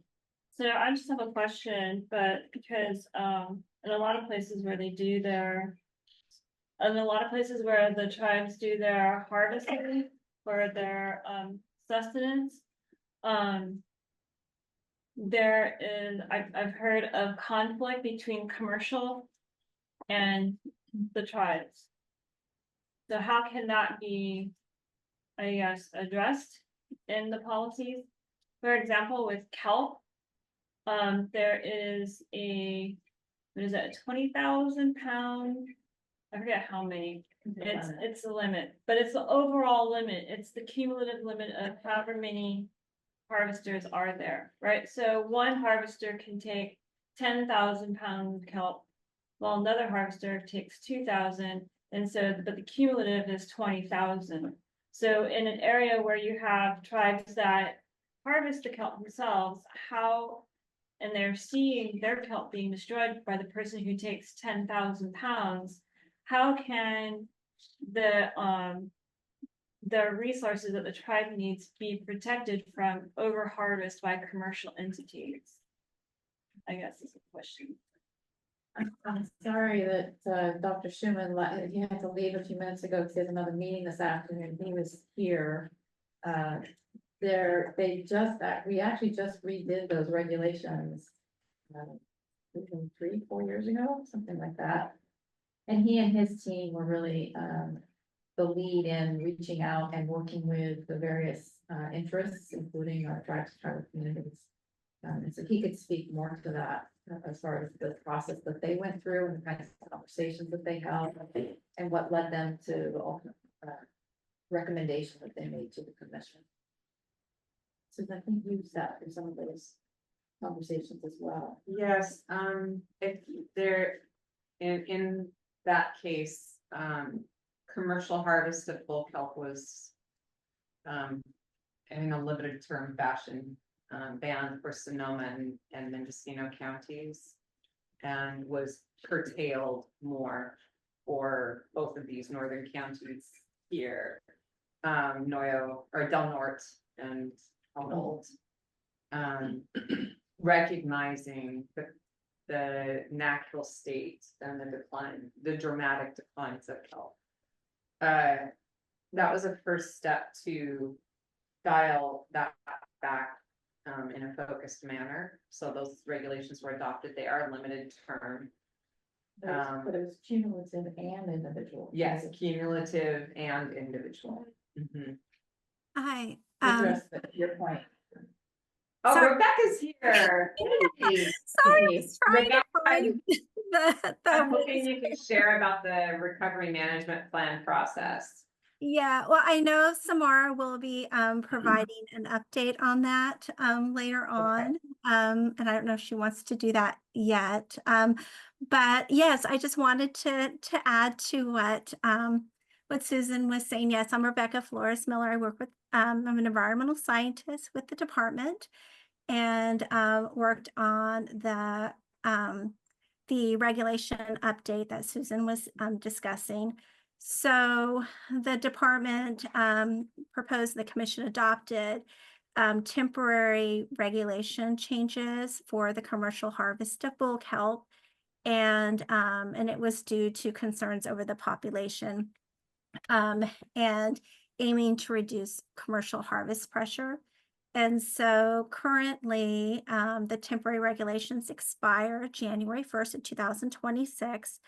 to give time to allow for the kelp restoration and management plan discussion and working on that plan, which my colleague Dr. Elsmore is working on. And the temporary amendments put a annual bull kelp harvest limit of 8,000 pounds wet weight in Humboldt and Delaware counties combined, and that is annual for the fishery.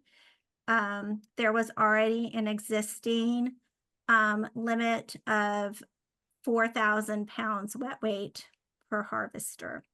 And the department has been tracking that harvest in those counties, and it is available on our webpage.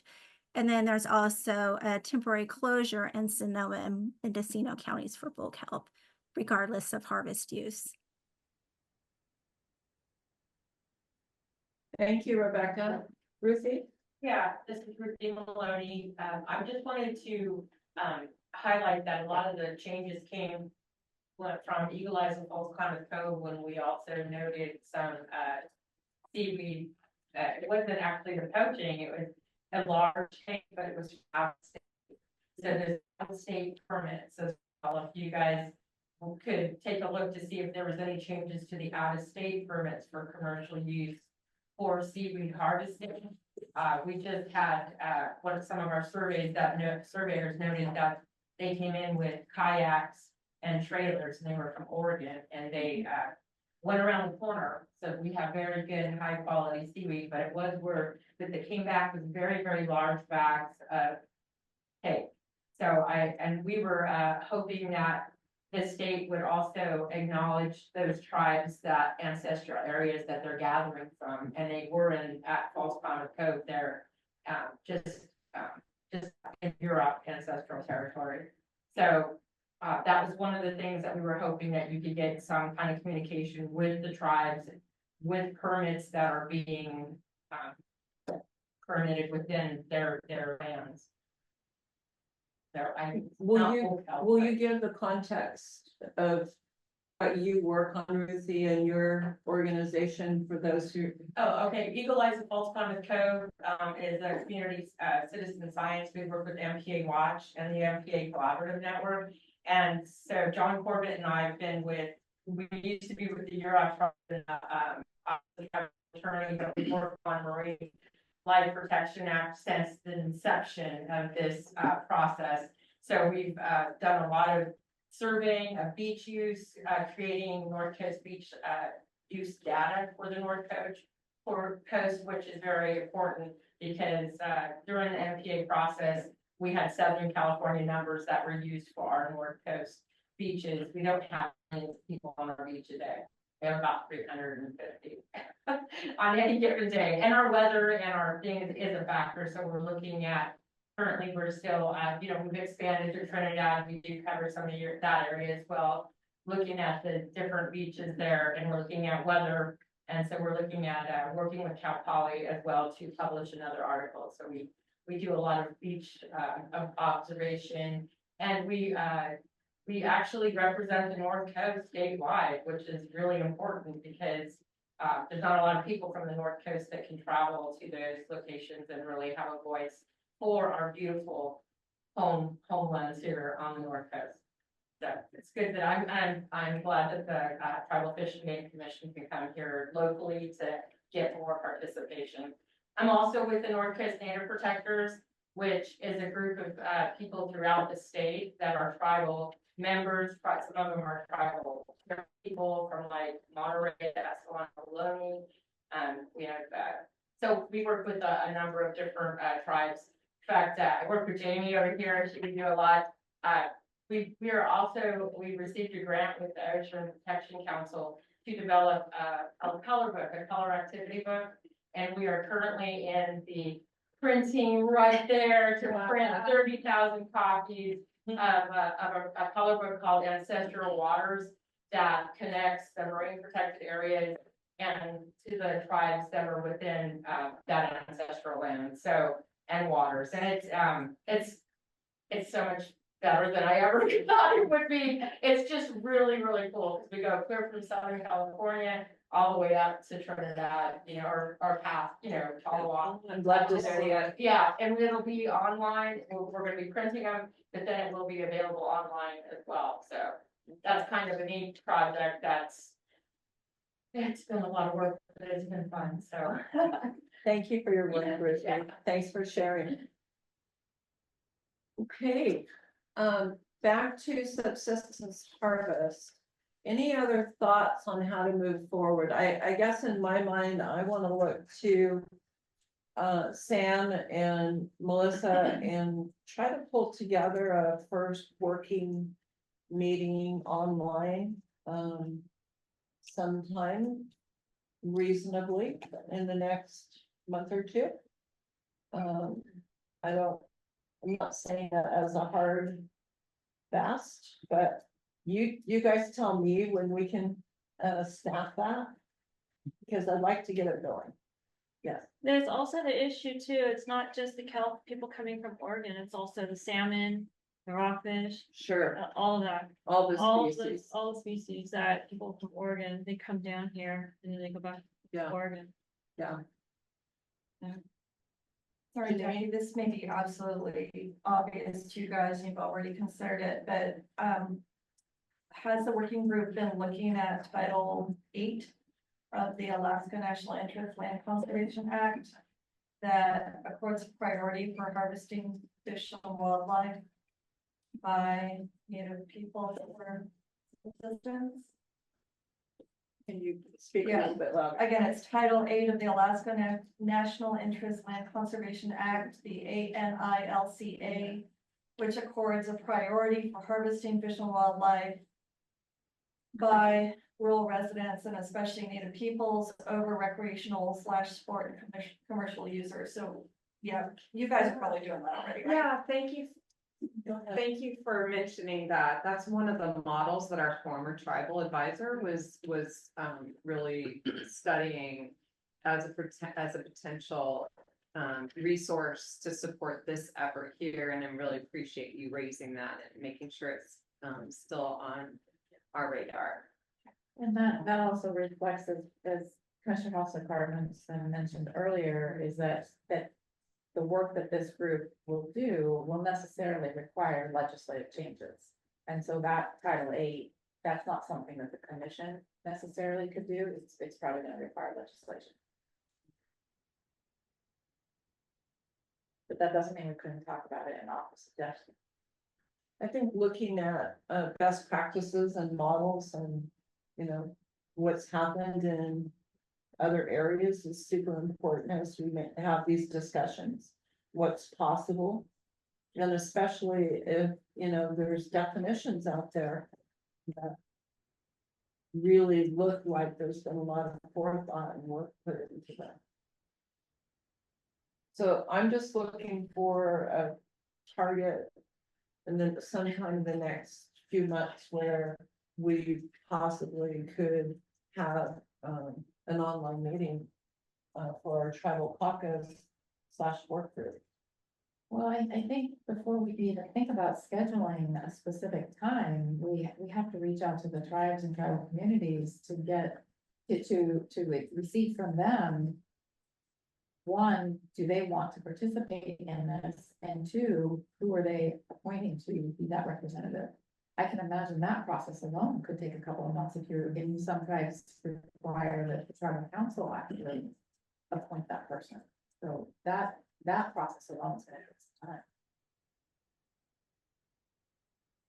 And then once we've identified who that group of people is, then we can look at what scheduling possibilities there are. For better or for worse, we're probably gonna have to reconstitute this from the ground up again. Oh, we absolutely have We're gonna have to because- reconstitute this from the ground up again, because we lost the momentum. Well, the people Positions have previously were changed. not appointed. Yeah. They just volunteered. Right. Yeah, we need it to be appointed formally by the tribe, so we know that they're speaking for the tribe. Yeah, so it's gonna take some time to get it. I have a comment. Yes. I appreciate that being in the office of tribal attorney for the Yurok tribe and also being assistant self-governance director there, I had a lot of experience with policy, creating the ordinances and looking for those models or those, worked with attorneys who did the same type of thing. Okay, you're looking for the models, you're looking for, what's already been done out there so you don't recreate the wheel. The problem with that on your tribal, coming from a tribal perspective and a tribal member, is that you are completely not communicating or really consulting with tribal people. A lot of the people that are creating those models and those things are non-native people. They're doing great work for tribal governments, but they are not a tribal member and they do not have the same perspective that we do. So therefore, I request and recommend that the commission really seek out those tribal members and those tribal elders and those tribal people that may not really be in the government. That's one part of our North Coast Native Protectors is there's a lot of people like myself that worked for tribal governments. I'm a tribal member. I'm also on the Natural Resources Committee for the Yurok tribe. So you also have other retired chairmen or council people. So rather than try to get those employees and the people who are really bombarded with 30 agency requests to review or be a part of a thing, and like you said, you haven't heard back from a lot of them, and you probably won't. Okay, and that's the reality of it. So if you really want to make a change and really do something different, it's going to hold those cultural values. It's going to hold those cultural instill in families, and you know as well as I do, Jackie, the law and the way things happen in Indian land is different than what we're trying to propose here. We're trying to work together, but I just really hope that the commission recognizes the need to really, really include those tribes and those tribal peoples who have a voice.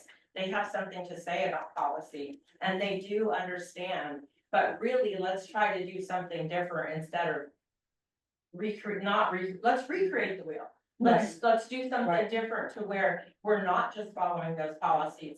Because I used to try to tell, the different attorneys there that this is not, as a tribal member, that's not how we would do those kind of things. Because, monetarily, it depends if you're talking money, which is financial, or are you talking our cultural type of money, which is our Dantillion shelf. Right. So, there's a lot of different consequences and a repayment that has to be made.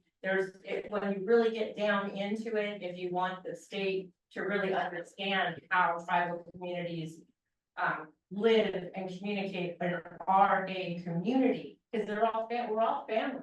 We're all together and we all have a certain way and a hierarchy that will keep people in line. Just like our ceremonies, there's a certain behavior that you have before you can even attend those. I can't attend because I'm in mourning, for a year. So there are those protocols that I would like to see within these policies that are going to made for the future. Because if they're not here now, they're probably not going to be. So that's why I say let's do something a little different. I think those are extremely wise words that you're sharing, Ruthie. Really good. Very important and heartfelt. But at the end of the day, it's going to be the tribal government who chooses who is going to represent them. And they have elder committees, they have their culture committees, they have a natural resources committee. So I think that's where we have to start to give them ideas or let them be able to make that decision. And a lot of that, in order for you to do that as well, when you're going to start with tribal governments, it's going to come down to funding. How much money is the state willing to provide for tribes to really be at the table so their voice can be heard? And that is the biggest thing. It always comes down to the money and the funding to travel.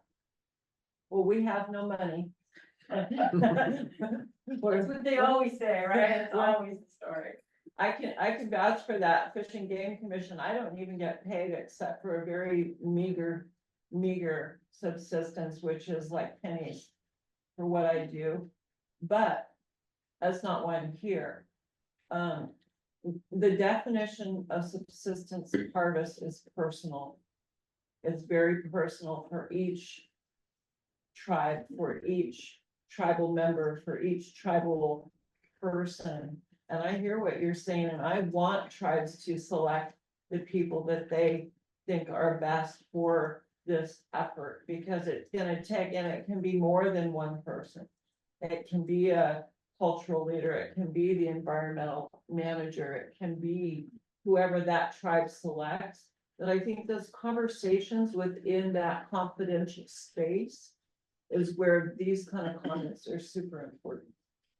Is within that tribal caucus.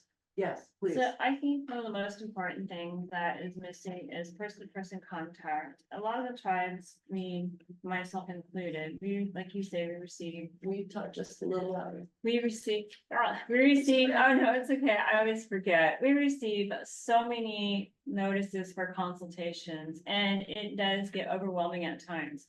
So the number one thing that I've learned is that if the agency is truly interested in having tribal input, they will contact the tribe and have a presentation before tribal council.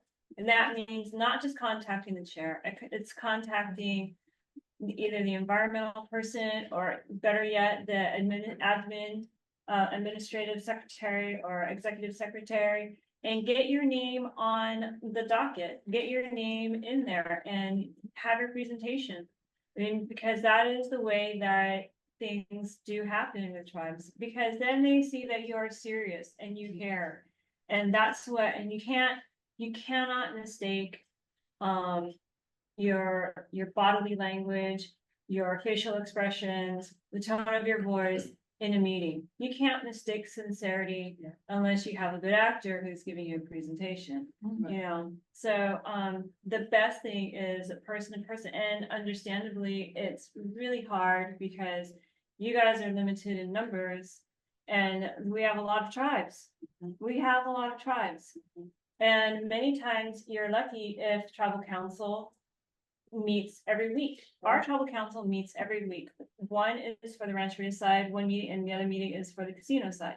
Every week they meet. Other tribes, they meet, their tribal council meets once a month. Yeah. Some meet twice a month, you know, but again, and that's the difficult part too. But if you get person-to-person contact and they can see you're serious and you come with a plan, something, you know, and ask for, you know, who can be your representative, they will choose a person to represent them. So it's just making that person-to-person contact. Yeah, no, you're right, Kathy. I don't know if you realize, but I'm the CEO for Trinidad Rancheria. Oh, no, I didn't know that. Nice to meet you. Nice to meet you. I'm very close to Wendell, and Okay. I've worked with Wendell in transportation, the transportation arena and all arenas for a very long time. And I support the Northern California Tribal Chairs Association. My boss and chair is Garth Sundberg. And so we have monthly tribal chairs meetings. And it's my job to be executive support for that group. And so what you're saying is what I tell people, they need to bring a presentation to the chairs if they want to get in front of them. And they want to be heard, and they, you know, to make a difference, because they're also busy, you know. Your chairwoman, is it Josephina? She'll log on, but she has a council meeting the same time the chairman's meeting, chairperson's meeting is. Yeah. And you know, if it's important, we can get her on the line for a few minutes. Yeah. And it's really tough because she's spread so thin. So I live and I breathe it, and I'm the one trying to make it all work for 275 tribal members for Trinidad Rancheria. Yeah, that's And the only That's reason true. I do Fish and Game Commission, and my staff all knows this, is because of the tribes. Yeah. I would stop. If I had any volunteers that wanna be on the Fish and Game Commission and shadow me, cause I'd like to retire in a few years, you know? But I can't retire until I find someone who's passionate about finishing the work with the subsistence harvest, you know? So I echo everything you just said. But I can't make it to all 110 tribes. That's why I convene this meeting and beg people to attend. I reach out to people individually, you know, knocking on windows, or window, I need you guys, you know. Yeah, he actually said, because you're going to the meeting today, aren't you? I'm saying, yes, I am. So I appreciate that. I really appreciate, Ruthie, what you said. And you could be a link for the Yurok tribe. I know how much work you and John have done there, and I know the great work that you're doing everywhere. But those are the kind of things, we need your voices in the tribal caucus. You know, we need your voices to say, we don't want to look at another template. We want to create our own. That's fine. But you can inform ourselves through the templates that are out there and say, well, we like this, but we don't like this. I mean, you know, it's up to the tribal work group how you come together and how you convene, but I need dedicated people on that tribal work group to move it forward. And so that's what Melissa's reminding me of, is tiny details of reaching out to each tribe and getting that formal representative. So thank you for that wake up call. I just want to start meeting. I know, you wanna get moving.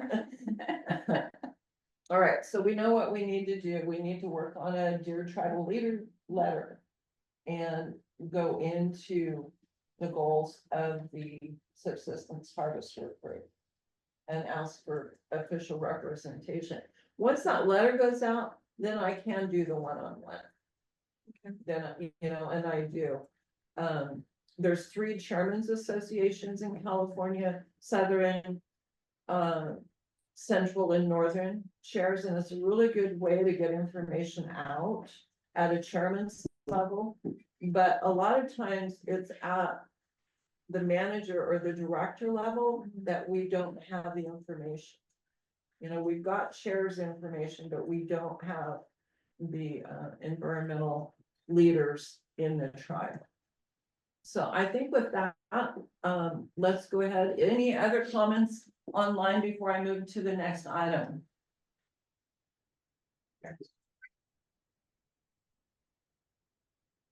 Oh, go ahead, Keith. Thank you. My name is Keith Bootsar. I'm with the Giant Kelp Restoration Project. Can you talk louder for our folks online than me? Yes, thank you. Yeah, so I'm with the Giant Kelp Restoration Project in Monterey, and since you're kind of starting over and you're looking at different words to call the sport of fishing and recreational fishing, using sustainable, subsistence or sustainable. One of the words that we've been using is regenerative fishery, which is because we're dealing with removing urchins, which eat kelp, and so we're not really directly. It's a con-specific to kelp. So by removing urchins, it is regenerative to the kelp environment and the biodiversity of that. So just throwing out an idea there to the group. Thanks. Thank you. And we need to talk to you about purple urchin in Trinidad, don't we, Jess? Yeah. This is the guy to talk to. He did a whole huge project. He is ongoing, doing projects, I believe. And if you come to tomorrow's commission meeting, you'll hear more about sea urchin and the work that he's been doing. And some proposals. Thank you for sharing that.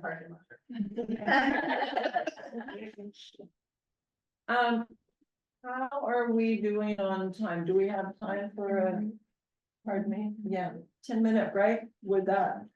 Can I talk folks online into not leaving and everybody do a water or bio break? We'll come back at 3:50. Thank you. Yeah.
Okay, let's go ahead and resume our meeting. Thank you, everyone, for your patience.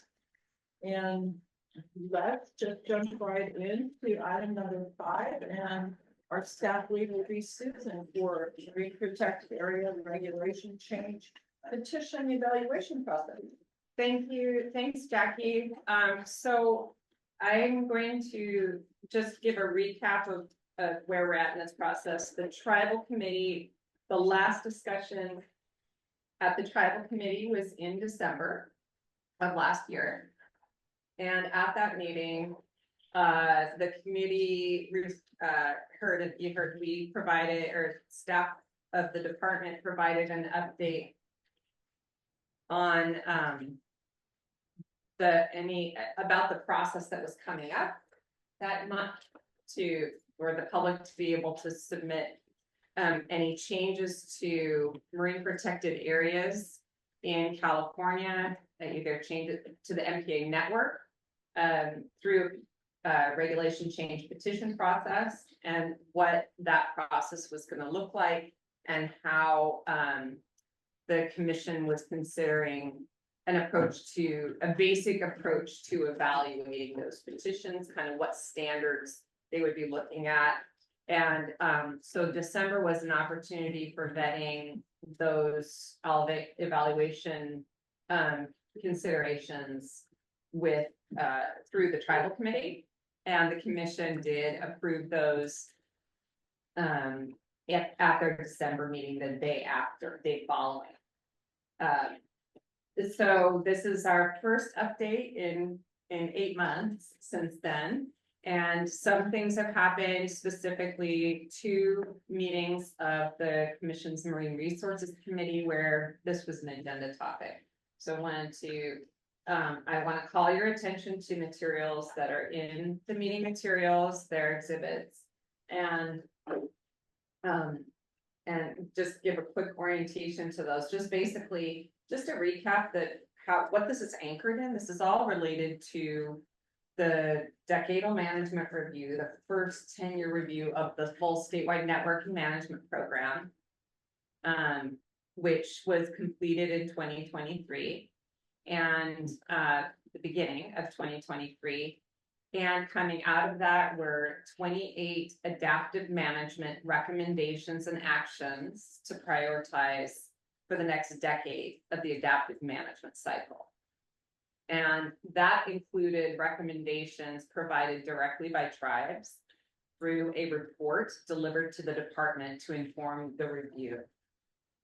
And so subsequent to that, those went through a prioritization process for what should be prioritized for the near term, what would take a longer time frame to pursue, and then the longer term time frame. So it's within that one of those proposals was to consider making changes or adapting the MPA management program for the MPA network itself, based on what the findings were from the decadal management review. And many members of the public had been holding ideas and requested that opportunity to provide those through the commission's using the commission's formalized regulation change petition process. So by just a quick update, in December, the commission did receive 20 petitions. They bundled and some of them bundle a whole bunch of different suggestions or proposed changes within individual ones. I believe about 4 of the 20 came directly from tribes. 4 of the 20 plus another one was submitted by a non-governmental organization, but it was done in collaboration with the tribe to help bring forward their proposal. So that's the extent of that. There are other materials that to help catch you up. And oh, by the way, the first one, exhibit 5.1, is dated July. On here it said for the recommendations from the decadal management review was dated July 20th, 2024. That should be 2023. That's from last year, and when you open it up, you see that that's actually the case, that hasn't been changed since then. So the department has gone forward with a 3-phase evaluation process. Phase 1 is simply categorizing which ones are there enough information to be able to go forward with an evaluation now, leading ultimately to a commission decision, and which ones need some other kind of information before that they'll have the sufficient information to evaluate them. So whether it's policy questions, whether it's biological information or other kinds of information needs, and that sort of thing. So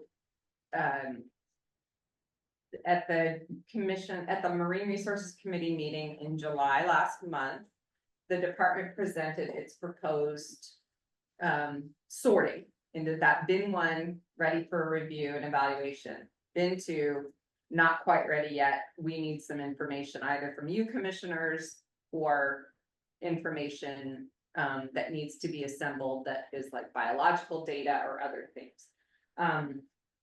And so this is now an opportunity. This is coming forward for your input today. That's exhibit 5.4, and it's a table. It's a bunch of tables and text explaining the rationale, but the easier one to look at is their presentation, and that's in here too. So we don't have it teed up to give to you today, unless it's called for, but I think I think that the important aspects here are a couple things. It just we want you to know that there are several petitions that the MRC, the department supported or proposed several petitions to go forward for evaluation first. And the MRC Marine Resources Committee recommends that the commission approve that. So that is scheduled for discussion tomorrow. And if it's a topic of interest to you, there's 2 discussions that are going to be happening. That update about that, about the sorting of the petitions, the 20 petitions, is one of those topics. The other topic is, remember, dialing it back, we go back to the decadal management review. There's a lot of adaptive management recommendations. That's just one action amongst, actually, so there's 28 recommendations with 82 actions to help them achieve. That's related to 1 recommendation, 1 action. So one of the 82. So just to step back and get that context, well, what's happening with all the other recommendations? For example, what's happening with tribal recommendations that came forward? The commission asked the department to give an update on the status of each of those. And those materials weren't ready yet for today's meeting, but they are being presented to and discussed by the commission tomorrow. And so I call your attention to that as well, because if those meeting materials, and we can help, in fact, we can put a link in the chat for today. They provide an update, and the first 3 from the tribes, it's highlighted as ongoing, which means that the department is actively pursuing. And there's one other aspect that it says it hasn't started yet. So would love for you to, want to make sure that you're aware of those. And I have had a handful of inquiries from specific tribes asking about if it's too late to submit a proposed change. And the commission welcomes any new proposed changes directly from tribes at any time. The broader public, was requested to bundle them together and receive in December. But if your tribe and your tribal council was not able to get to that stage by that deadline, there's still an opportunity to submit it, and the commission will it'll use its discretion about how to approach that within the context of the other ones that are already there. Okay. So that's So just to clarify, none of those petitions have been, the evaluation hasn't started on any of them. I don't think the tribal petitions are not in that first bin immediately, because the department is going to be requesting for policy guidance and input from the commission.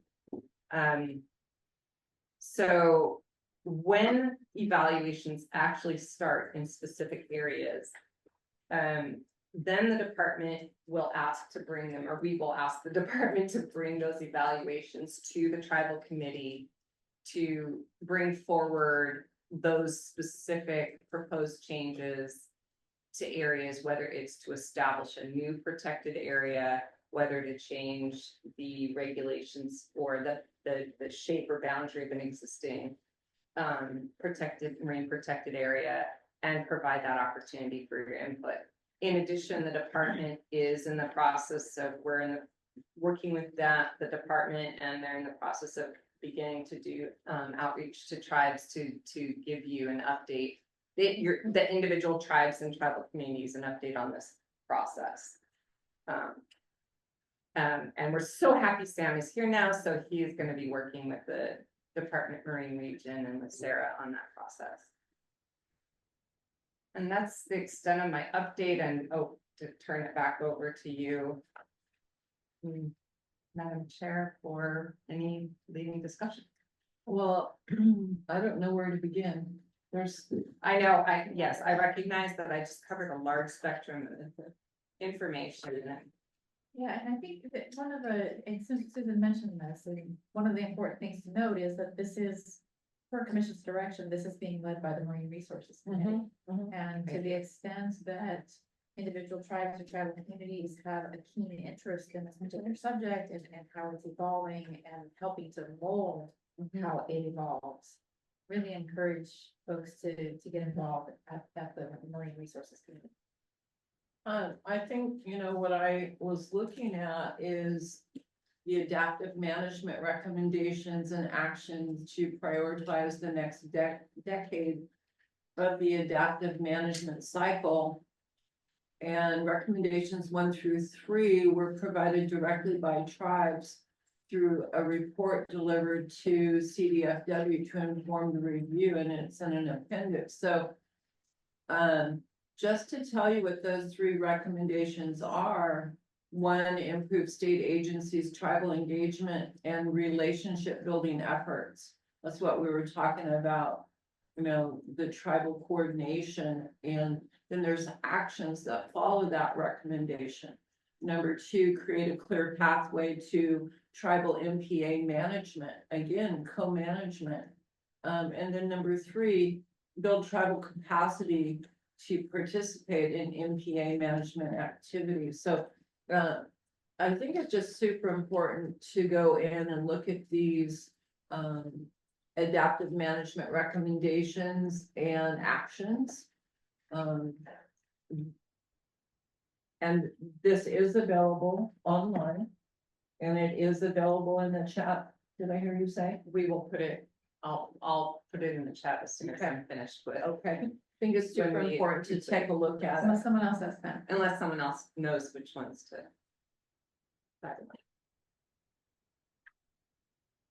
A lot of work here.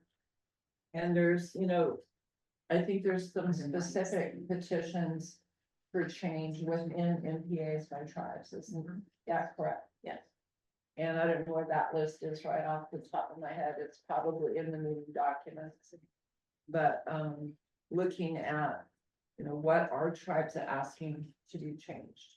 Is it possible? And that's what the department will be evaluating, not in bin 1, but in bin 2. But that doesn't mean delaying the initiation of conversations about the tribal proposal. Bin 1 being those that are ready, that can be moved on. Require minimal amount of work to advance a recommendation, whether that's yay or nay. It's not clear. It's not in the proposal, but yeah, requires minimal workload relative to the other proposals. Okay, And as you mentioned, and Susan mentioned, tomorrow at the commission meeting, will also be an opportunity to go through that list that you were looking at, of the 28 recommendations, and that's a really important exercise, because the decadal management review didn't just look at individual MPAs and what kind of modifications should we make to, boundaries or take or et cetera. It looked at the entire network and the management program that manages that network. And that's where we get those 28 different recommendations for ways that network of MPAs here in California can be improved. That effort, all those documents related to MTA petitions, is just one.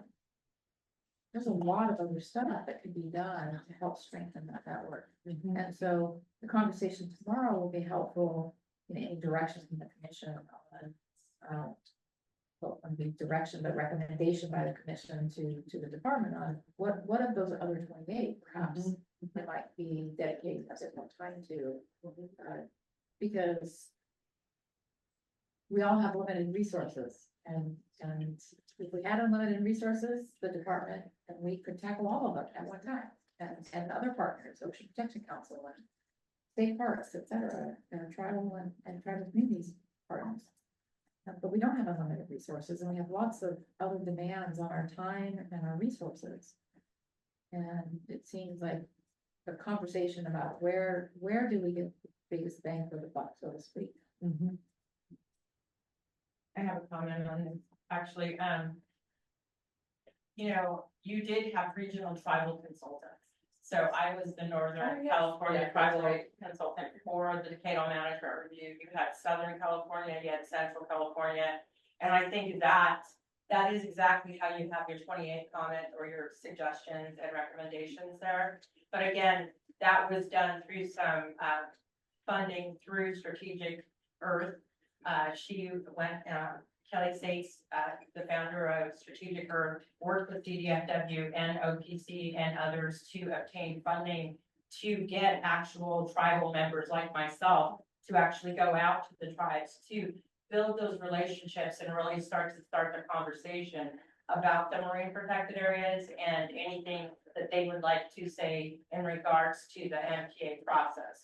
So I think, again, I just want to highlight how important it is to have that funding for tribes, to have their own tribal members, because we still in fact, the activity book I was talking about is still using some of those same consultants that we've started building those relationships with, that has helped us make this activity book what it is because of those initial starts and conversation.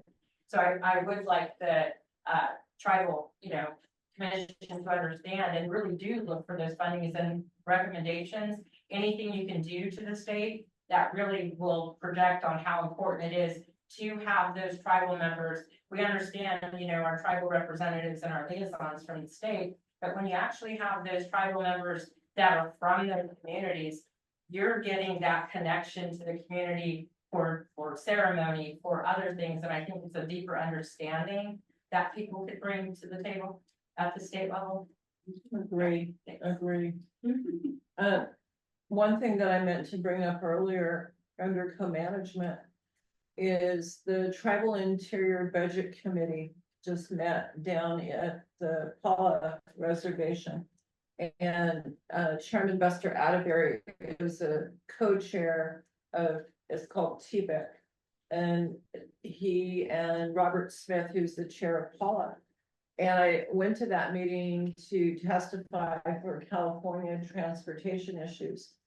But under their natural resources subcommittee, they're recommending a funding item to the president for co-management. So what Ruthie's saying, we all struggle with.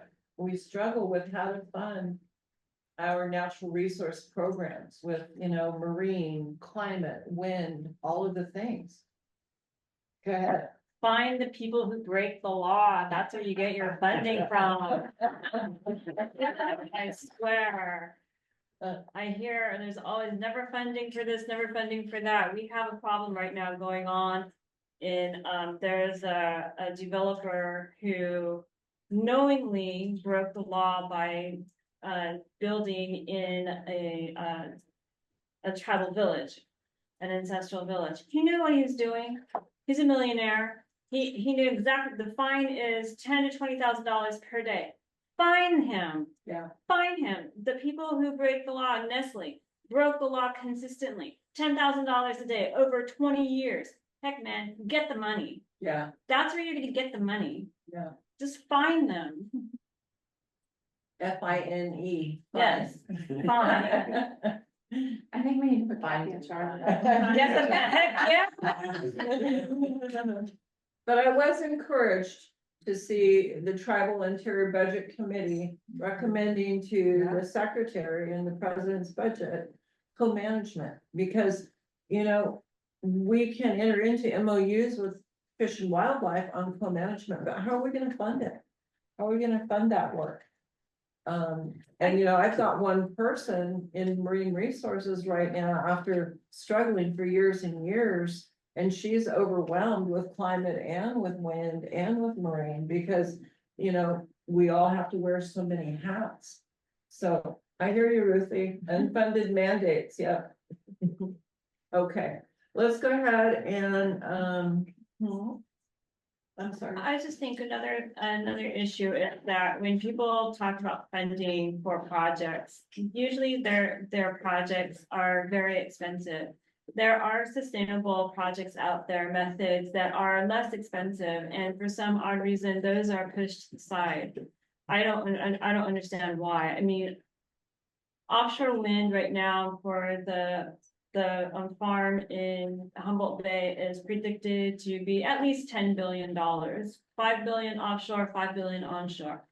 Why the heck are we putting the money into that when there are other alternatives that are cheaper and don't have the raw materials, are not going to kill the environment? So, I mean, for example, there actually is a compressed air car that does work, that does get 200 miles to your air tanks when you go. And that's been developed in France, and there are factories around the world that have compressed air car. Guess what? There's no big, huge engine. There's no fossil fuels. There's no, hardly any lubricants. I mean, it's gonna be a heck of a lot cheaper to build compressed air cars. The other one is your turbines. There are vertical axis turbines that are much more economical to use, and you can use them 24/7, whereas a turbine that they want to put in the ocean, if the wind gets too high, you have to shut them off. The winds are increasing in speed over the years because of the excessive water vapor in the air that adds weight to it. It's all physics. Weight, when you add any mass to anything, the forces become greater. Their momentums last longer. It's all based on physics. The more weight you have, the more forces you're going to have. Yeah, all of that. There's a sand battery that is actually being implemented in Finland. And the sand battery, it's this huge tank filled with sand. You run pipes through it that heat the sand up. That sand stays hot for 1 to 2 weeks, and it can heat the water of the entire town. Wow. So, I mean, the alternatives are out there. How willing are people or companies or even the state willing to go after the actual true sustainable technologies that don't break the bank? I just don't get it. Seems like no brainer, huh? Yeah. Thank you for sharing that. Okay. Fred, you're gonna be my last comment before we move to the annual tribal planning meeting. Go ahead, Fred. Yes, hi. Thank you. This is a comment related to funding. Well, part of my job as the CEO of the Native American Fiber Program, I was recently appointed to an advisory board called SB 54, Plastic Pollution and Prevention Law, which will raise $5 billion from the plastic industry and then give that money to the disadvantaged, low-income rural community, which are tribal communities. And I know that some of that money it will be $5 billion over a 10-year period starting in 2027. So in 2027, there will be $500 million available. And some of that money is going to go to the Fish and Game department. And they're supposed to be working with tribes on a plastic pollution strategy or some kind of dialogue how to protect the environment. So maybe the MOU could fit in there somehow, some way. But what I'm just trying to say is that there's going to be some funding coming very soon. SB 54, plastic pollution and prevention law. So again, I'm the advisory board member. So our nonprofit organization, NAFP, we've been trying to promote and just tell tribes what's happening with that law and try to provide business strategic planning, how they can prepare themselves to go up for a grant and help them understand the statute of how the money will be administered to these different types of agencies and how the money will flow in form of grants to tribes, etc. Prepare them and tell them. So we're having a Zoom meeting on next month, and I kind of been going around and telling tribes about this SB 54, but I thought it was a good time to talk right now because of the funding issues in which tribes have always lacked funding, and now here's some money coming. So be ready, and I'll tell tribes more about SB 54 as it evolves. So attend our meeting and visit the Cal Recycle website, where you could see the more information about SB 54. Thank you. Thank you, Brad. Okay, thank you all. And let's move to item 6, the annual tribal planning meeting. And staff lead on this is Sam and Melissa. Oh, I'm sorry, Katie. Just one last thing before I submitted 6 copies of a letter today that basically I'm just introducing myself to the tribes because one of the things with the Field Management Review petitions, and I have a large one with Central Coast, is that if there is less controversy around a petition and not a change in policy, then it can go more quickly through the process.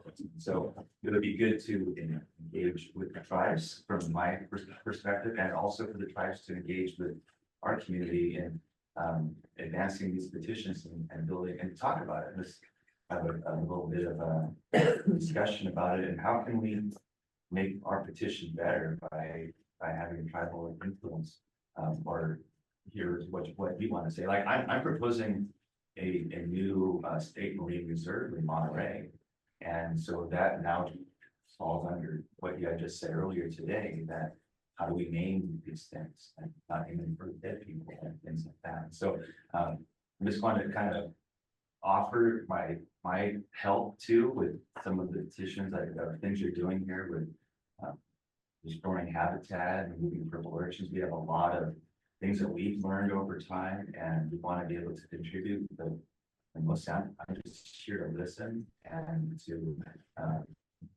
ask for your support you too.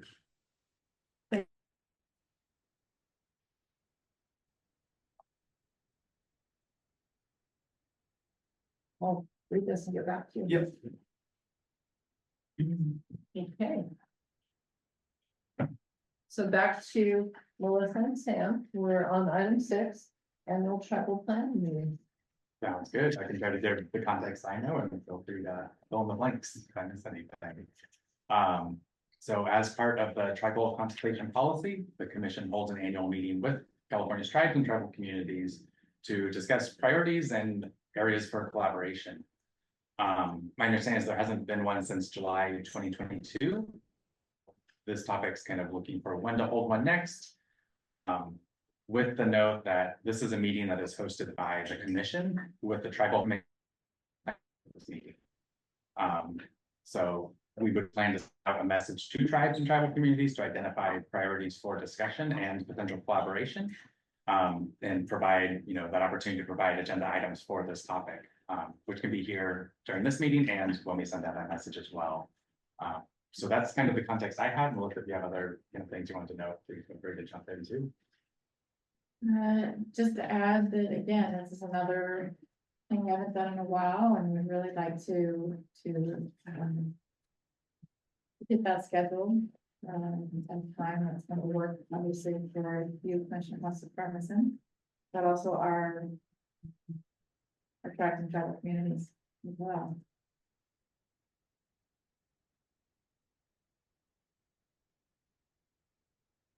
Thank you.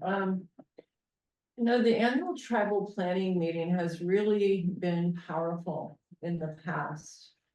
Tribal representatives would bring their highest priority issues and requests to the table, kind of like, I don't know if any of you have been involved in the Transportation Research Board, but they're bringing issues to the table, like kelp and various things over the years on the co-management definition and vision. So for me, the annual tribal planning meeting is about looking at our existing work plan, eliminating the things that we don't want to continue working on or don't need to continue working on.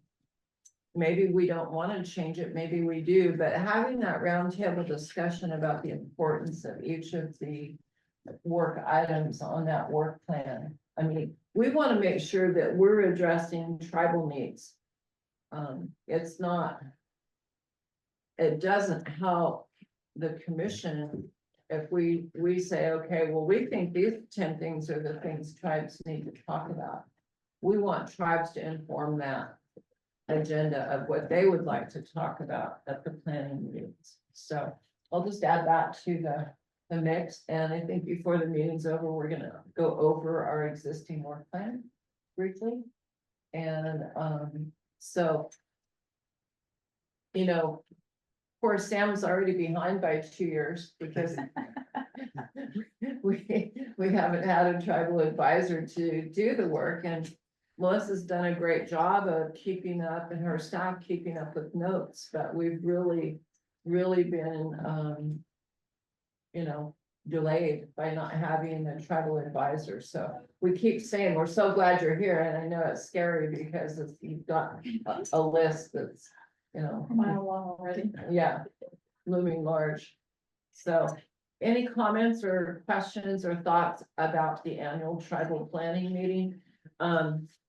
It's something that it's laid out in the consultation policy, or where did, I believe it started there with the consultation policy that we would do an annual tribal planning meeting.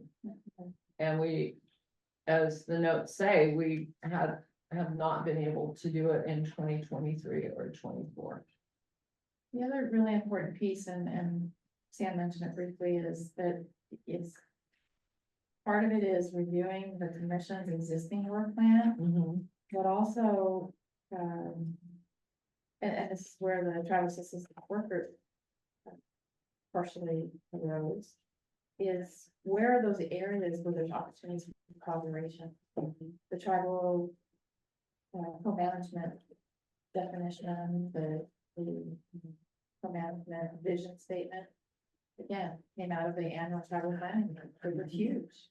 Yeah. We recently saw a piece of legislation, this was last year, that used the definition of co-management that the commission had developed in that draft of legislation. I think it ultimately passed, but that's not the point. The point is someone was paying attention, saw the work that was being done by this group and said, that's good work, let's use it. Yeah.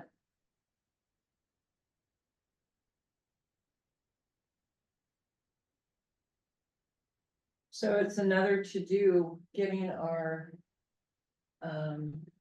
annual tribal planning meeting scheduled, more than likely in 2025, I would say at this point. Yes, Cal? You have access to like all the EPA meetings and everything that go on, because I know a lot of tribes are involved in the regional tribal operations committee meetings that happen every quarter. And there's big, one of them is a huge EPA meeting held by the EPA. That's one quarter. And then the next 3 quarters are the operations committee meetings. Then you also have the Tribal Lands and Environment Forum that's actually going on right now. Thank God I was able to get on that. So I have my whole week free now, which is good. I can get other things done. And then there's, there's a plethora of meetings all year long. So, and then you also have the reports that are due at the end of every quarter. Right. So, and just I get it. FYI. I get it. I know, I'm meeting So- that. yeah, exactly. There's an opportunity there. We can certainly look at it and discuss it, but what I was gonna say is the tribal committee meeting. We're having 3 of those a year if everything works right under Fish and Game Commission. And then we're gonna add this work group, this caucus meeting to work on the subsistence or sustenance harvest, whatever name comes out of the process. But I think having an annual tribal planning meeting in coordination with another venue where folks are already gathered there, it could be. That's a good idea. The opportunity, yeah. But, and where there are important meetings that are being held, Sam could probably use some help in identifying what those are. And just as we do for the commission, we have a list of organizations and meetings that we try to avoid when we're scheduling commission meetings, because those organizations are either providing information that feeds into decisions being made by the commission, or the commission is a member of that organization. And so we try and avoid those. We should probably start something similar for those tribal meetings, tribal gatherings that when we schedule things or when we're thinking about how do we accomplish this, and are we scheduling something different, in which case we want to avoid those times? Or do these represent an opportunity for us to go out to another organization's meeting, and be part of that, and engage in those conversations in that venue instead of creating a whole new venue? I think it would be advantageous for the simple fact that it's EPA, Cal EPA. I mean, it's all Region 9, and Region 9, is Nevada, California, and Hawaii. So you'd have a lot of California tribes there. I mean, perfect opportunity. A lot of it has to do with your water. One of the big things being discussed right now is mining, and how EPA doesn't have any control over the groundwater in mining, which is really ridiculous because it's, water falls under the Safe Drinking Water Act. So why isn't it protected the same way that surface waters are? Because groundwater provides your surface water. Again, no brainer, but I'm not understanding why people make it so, well, we don't know where it's at. Oh, yes, you do. Pull out your map. So I think, and right now there's also, who is it? There's a big, huge thing going on with tribal beneficial uses of water for California state. And there's some of the tribes actually have their fish. I mean, Ruthie, the Yurok, your tribe was able to give personhood to the Klamath River to protect the fish, right? So there's there's tons of issues that can be discussed at the EPA level. And so I think you just have to contact the Region 9 people and see if you can have your own plenary session, because they're 3 days long, and they have one day is all the tribes get together. No regulators are in the room. It's just tribal people in the room, and they talk about all their issues. But because it's federal, see, that's the other thing. Because it's federal EPA, they might not allow a state agency there. That's the only thing that I can think of. But if it's what the tribes need to talk about, then there's no way. Anyway, something to think about. Yeah, grouping it with something where there's already a good draw. But it can work both ways. I've seen it work the other way Yeah. too, where people have so many other meetings they don't attend. One thing that happens in September with California Native American Day, some of the agencies are holding formal consultations around Native American Day. Why are they using the celebration? Yeah, right. And That's so irritating. you know, that's a reverse example where people are saying, I'm not coming down to do consultations, I'm coming down for Native American. Exactly. So anyway, I think it's worth looking into, or, you know, continuing the discussion. And, you know, having it centrally located, so, you know, maybe once up north, once in Sacramento, and once down south, you know, kind of every year, go to another location. But just revisiting the tribal work plan and identifying what's important to the tribes is what we need to do. So let's go ahead and move on. I know our staff and the department folks have been waiting patiently to give their updates. I'm excited to welcome you and to hear these updates. And I think we're going to lead with Sarah Fonseca from Department Tribal Liaison. Hi, thank you, Jackie, and the tribal members who are joining us today. Like Jackie said, my name's Sarah Fonseca, and I am the Department of Fish and Wildlife Tribal Liaison.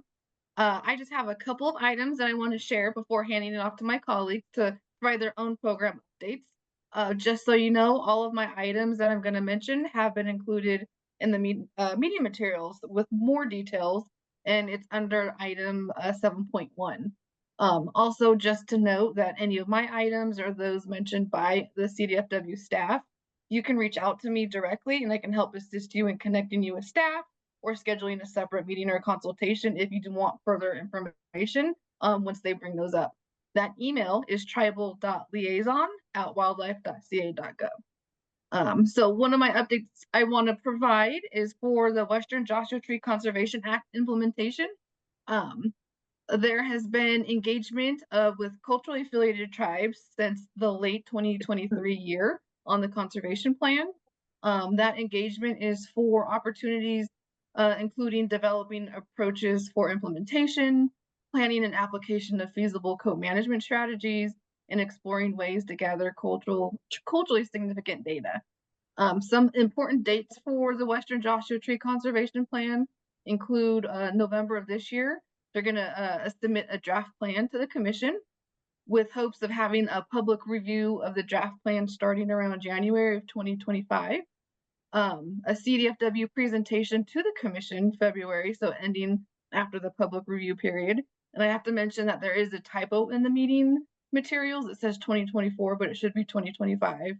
And then no later than June of 2025, the commission would take action on that draft plan. And so there's definitely a lot more details in the meeting materials about this. There's a lot going on. The Western Joshua Tree has a website for more materials, and you'll find those links in that attachment 7.1. Another item I did want to bring up, we're working on the draft Bighorn Sheep Management Plan, and we sent out invitations to tribes to provide their input, feedback, perspectives on the draft plan. So it's still available. We provided the time prior to a public review, but of course, once public review starts, estimated about early September, we will still be able to take comments and feedback from tribes, but we gave a period before that for tribes to have that information. If they got it in before August 5th, we were able to hopefully get those comments into the actual draft plan before public review. And so we were trying to shoot for that opportunity for tribes, but we're always welcome to engagement in setting up meetings through the entire public period. So you can contact myself if you do have the meeting materials. You can also contact Paige, who is our statewide Bighorn Sheep coordinator. We are here to assist you and welcome to having that engagement with you guys. The other item I wanted to bring are two opportunities of funding. One is through our Office of Spill Prevention Response. they have a response equipment grant program where you can get up to $45,000 to purchase an oil spill emergency response trailer. A little bit more details, of course, in that meeting material, but could be useful for tribes that do would be interested in that opportunity. And the other one is from our Office of Cannabis. They have a cannabis restoration grant program, and there's 2 different tiers for that funding. One is for cleanup, remediation, and watershed enhancement projects, and the other one is for qualified cultivators. And so more, I'd say definitely check out the meeting materials, reach out to me. I can help you connect you folks with any of our staff that are working on those particular projects. But those are the updates from me, and I will hand it over to Captain Stutes, who's going to do our LED update. Thank you, Sarah. Thank you. Hello, Commissioner Hassler Carmison, Commission staff, public. Nice to see you all. Glad to be here. Chris Stutes, Captain for Law Enforcement Division here out of Sacramento area. I just have a couple items to update since I'm in the Sacramento area and I serve as the tribal coordinator for enforcement. A lot of the activities that I'm able to engage in are around the Sacramento area. So a couple things going back since we've missed a meeting.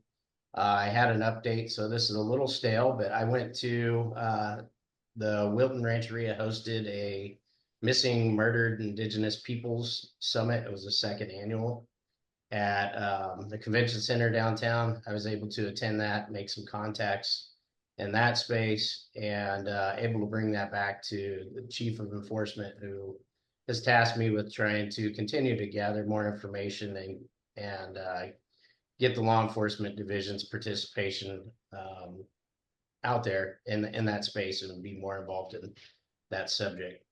Additionally, with Wilton Rancheria, I had a last minute invite to participate and present at a bicycle safety roadway event that they had. So the tribe purchased bicycles and skateboards for some of their tribal children.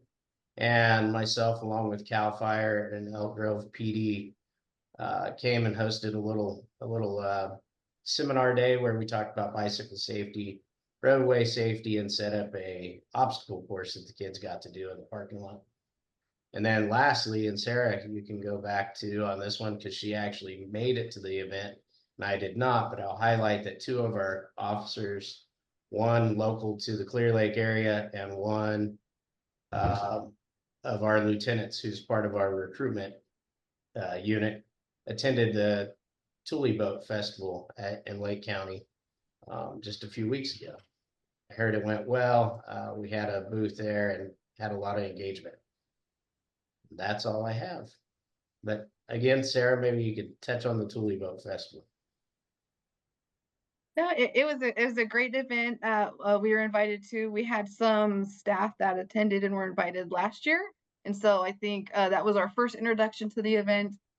We had some great diversity at our booth this year, but it was great. It was hosted by it was a Big Valley event where they were having actual Tule boat races. We didn't get to see that part. That was at a Saturday. We were there on the Friday, but we had the LED folks out there. We had Marine just in case there was some MPA questions. We had some interpretive folks, and then we had one of our staff who's working on CWD out there. And so it was really great to be out there, meet with the community, and just answer some of those questions in person. And so we were very fortunate for that invitation, and can't wait to do that again next year. Thank you, Chris. That sounds like you've been out there having a lot of fun. Yeah, absolutely. Awesome. Thank you, Chris. I think now we're on to Jay or Scott. I don't know which one you guys want to go first. Either way, I can go. Good afternoon, Chair Hustler Carmison, tribal members. Thanks all for hanging in there with us for the end of the day department updates. I had 2 on my list. We talked about Clear Lake Hitch earlier, so I'll skip over that. I wanted to update folks on the petition to list white sturgeon. So the Fish and Game Commission did receive a petition to list white sturgeon as threatened under CISA. In June, the department made a recommendation and the Fish and Game Commission agreed that a listing for white sturgeon as threatened under CISA may be warranted. So currently that puts the species into candidacy where it's afforded full protections as if it were a CISA listed species. So over the next steps now, or over the next year or so, we're going to be developing a status review document. And during that process, we're going to be reaching out to tribes for information and input that you may want to provide. In the meantime, you can always reach out to us to discuss some information. You can reach out through Sarah, through the tribal liaison email. We also have a sturgeon email, sturgeon@wildlife.ca.gov. Yeah, and it should be expecting something from us fairly soon. We'll also host some listening sessions as well. So just wanted to make sure that was on everybody's radar, that we'll be reaching out and giving some opportunities to comment and provide input on that status review. I'll kick it over to Scott. Thanks, Jay, and Chair Hostler Carmison, tribal representatives, everybody. Thank you. Scott Gardner, Wildlife Branch Chief. So I've got one item for you I'd like to update you on. And then we have Ed Palmer there with you, who would also like to give you an update on some of the work that he's doing. Mine is related to chronic wasting disease. I'm not necessarily going to get into all the details here because there's been considerable discussion at the commission, although I recognize some of you may not have heard all of that discussion. Just briefly, we had two positives of chronic wasting disease in California, one in Inyo County, one in Madera County, straddling the Sierra Nevada really. In June, there were emergency regulations that were adopted through the commission to require mandatory testing in 4 of the hunt zones there. On the east side, it would be X9A, X9B, X9C, and then on the west side of the Sierra Nevada, D7. The goal really, those zones are adjacent to the areas that we found these positives, and the goal with that mandatory testing is to really try to understand what the prevalence is within those areas. Beyond the mandatory testing, we have ongoing surveillance because frankly, the expectation by having those positives is that this disease has been in the state for some time. So really, we've got this combination of where we know it is, what is the prevalence of it, and, in the other areas of the state, continuing to surveil to detect its presence. We have completed a chronic wasting disease management plan. All of this is on a website that we continue to build out under our wildlifeca.gov/CWD. And of course, we can get you all of this information. The point I really want to get across to you is that we were awarded a USDA grant specifically for chronic wasting disease. And one of the goals of that grant is tribal outreach and support. So we're really looking for those opportunities and, places that we can engage. So please reach out to us. And that being said, we will attend any events that we possibly can as well. And we did attend 2 tribal events this summer so far to get the word out. So we can get you all the contact information, obviously, but just really looking to engage with tribal partners to understand this disease better. And with that, maybe I'll kick it over to Ed then. Hi, I'm Ed Palmer. I'm the Tribal Cultural Resource Specialist for Land and Wildlife at the Department of Fish and Wildlife. And I just have an update about cultural resource surveys that we're doing on 13 of our properties. I apologize if I sound like a robot. It's the first time I've presented to this board. So I'll do my best to inject my personality, but it's words. My team, we've accelerated expanded efforts to enhance wildfire resiliency across various properties, including the mowing, grading, and removing of invasive plant species that we've identified. But before any area is disturbed, we identify all critical historical and cultural resources on those lands to prevent damage to these sensitive sites and prevent any impact, to prevent any impact. So these cultural resource surveys have begun, like I mentioned, on our 13 properties. And the goal is to, using these outside contractors, is to identify and record any archaeological resources so that we know what's on our land before we start working. And again, the primary objective is to identify these specialized cultural resources and to prevent, like I mentioned before, prevent damage. It flowed better in my head, I apologize. 2 contracts have been put into place to conduct these record searches. Phase 1 walkover survey, site recording, and reporting of any resources found on each site. The contracted consultant will prepare letter reports if no cultural resources are identified. If resources are found, they will prepare final cultural resources assessment reports that will include maps, photographs, and recommendations to ensure these cultural resources are protected during wildfire resiliency activities. So essentially, we will know what's on their property before we begin any eradication and prepare for any activities we deem necessary on these properties. The contracted consultants are Applied Earthworks and the SOAR Environmental Consulting, and all surveys are scheduled to be completed by March of 2025. The 13 properties are Doherty Hill Wildlife Area in Yuba and Butte County, Smith Neck Creek Wildlife Area in Sierra County, Cosumnes River Ecological Reserve in Sacramento County, Warner Valley Wildlife Area in Plumas County, Coal Canyon Ecological Reserve in Orange County, Laguna Laurel Ecological Reserve in Orange County, Meadowbrook Ecological Reserve in San Diego County, Bass Hill Wildlife Area in Laughlin County, East Walker River Wildlife Area in Mono County, Indian Joe Springs Ecological Reserve in Inyo County, Round Valley Wildlife Area in Mono, Inyo County, Imperial Wildlife Area in Imperial County, and finally, the Carrizo Plains Ecological Reserve in San Luis Obispo County.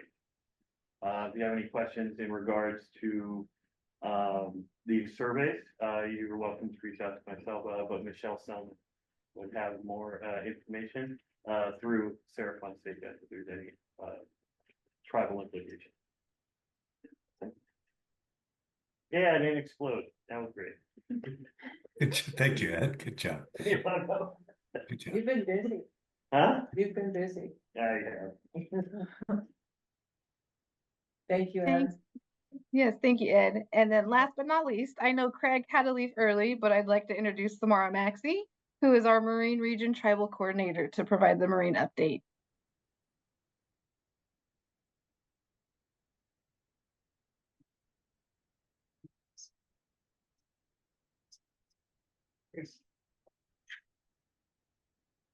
Hello, sorry about that. My Zoom just rebooted. Perfect timing. Hi, everybody. Thank you, Sarah. Good afternoon, Chair Hosser-Carmison, Commission staff and tribal members. I'm Samara Maxey. I recently accepted the role of Tribal Coordinator and Regulatory Liaison with CDFW's Marine Region. So prior to my current role, I served as Acting Tribal Coordinator for the past few years.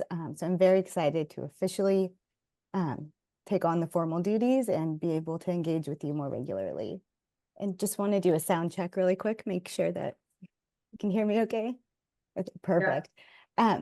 So we provided written update on the recreational barred sand bass regulations and commercial red sea urchin that were included in the binder. And I will just do a quick update on red abalone recovery plan, sea palm commercial harvest management regulations, and just touch lightly on the kelp restoration management plan. So the statewide red abalone recovery plan, the development of the plan continues to make progress. This is expected to be a multi-year process, still in the early phases. Tribes were initially notified of the department's intention to develop the plan in July of 2023, with a follow-up letter in earlier in the year in January. So tribal meetings have been completed with representatives who have requested them, but tribal outreach will continue throughout the whole project.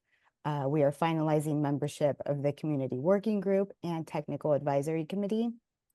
The community working group is comprised of tribal representatives, former commercial and recreational divers, aquaculture practitioners, and those with an interest in abalone conservation.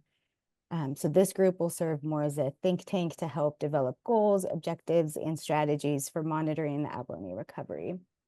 The technical committee group will provide subject matter expertise and recommend metrics, methods for monitoring the recovery. Additionally, we are exploring the feasibility of engaging professional facilitation to promote a more effective and inclusive planning process. So membership on the community working group and technical advisory committee are expected to be announced once facilitation is secured. So if there are any questions or you are interested in being part of either of those groups, please contact our abalone team at abalone@wildlife.ca.gov, and I can drop that email in the chat. Moving on to CPALM, Commercial Harvest Management Regulations. CPALM is a commercially targeted marine algae species that lives in the upper intertidal. It is exposed to heavy wave action.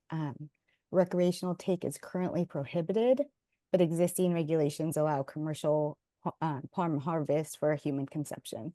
So allowable harvest methods are not specific to the species. There are no harvest limits or seasonal closures, and there are no limits on the number of commercial kelp harvesting licenses issued. So due to concerns over CPALM population, the department anticipates proposing amendments to the commercial harvest regulations. The department anticipates conducting additional outreach with tribes, researchers, commercial permittees this summer to develop potential recommendations for discussion at the November MRC.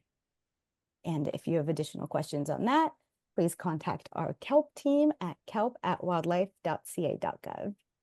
And then moving on to the kelp restoration management plan that was briefly mentioned earlier in the meeting.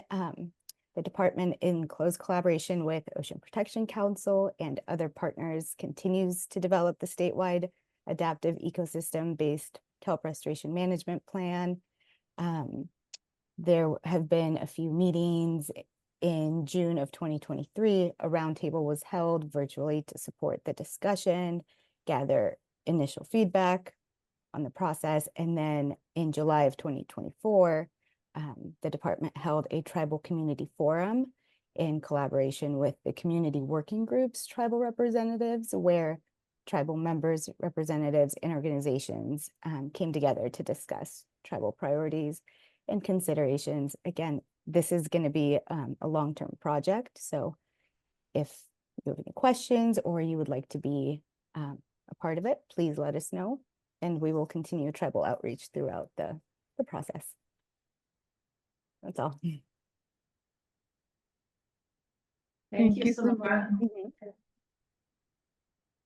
And I think that's it for the department updates.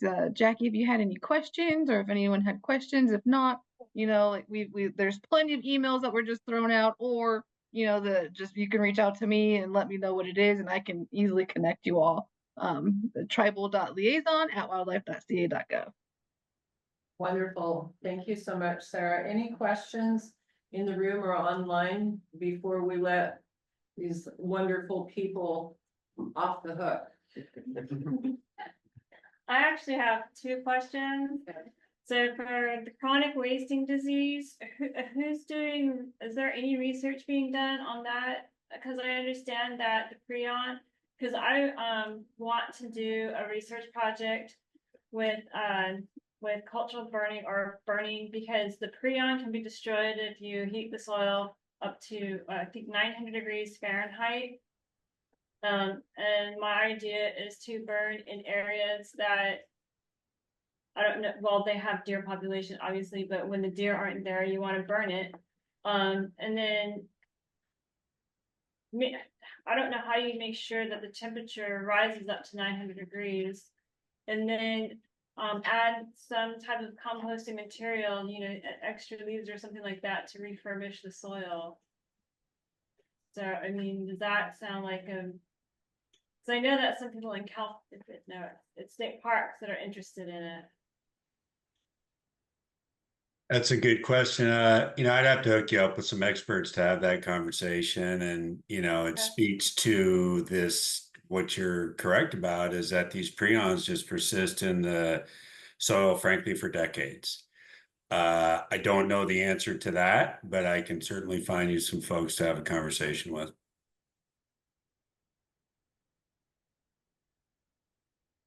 And then my second question is for Samara, the red abalone plan. Is it possible for us to do an MOU with you or CDFW so that we can have a restoration in our ancestral territory where we believe that abalone did used to be grown on a regular basis by the tribe? We're happy to meet with you and connect on that. So feel free to reach out directly to me or to Sarah, and we can get together and have that conversation and how that we can work through that. We can also bring in our abalone team that is working through that and work together on that. Great, thank you.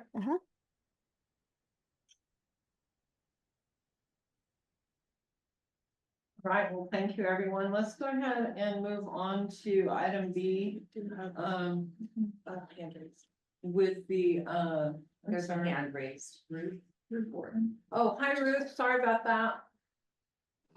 Oh, that's okay. I kind of feel like Catherine pretty much summed up what I was going to request. I was going to request an email.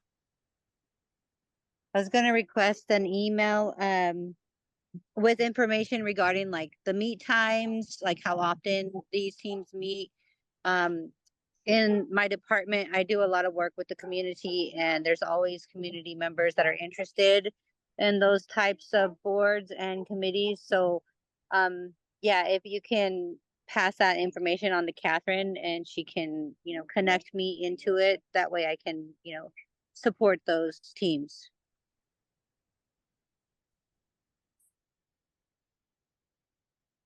So the specific working groups that she wants to be on, did you capture them? Okay.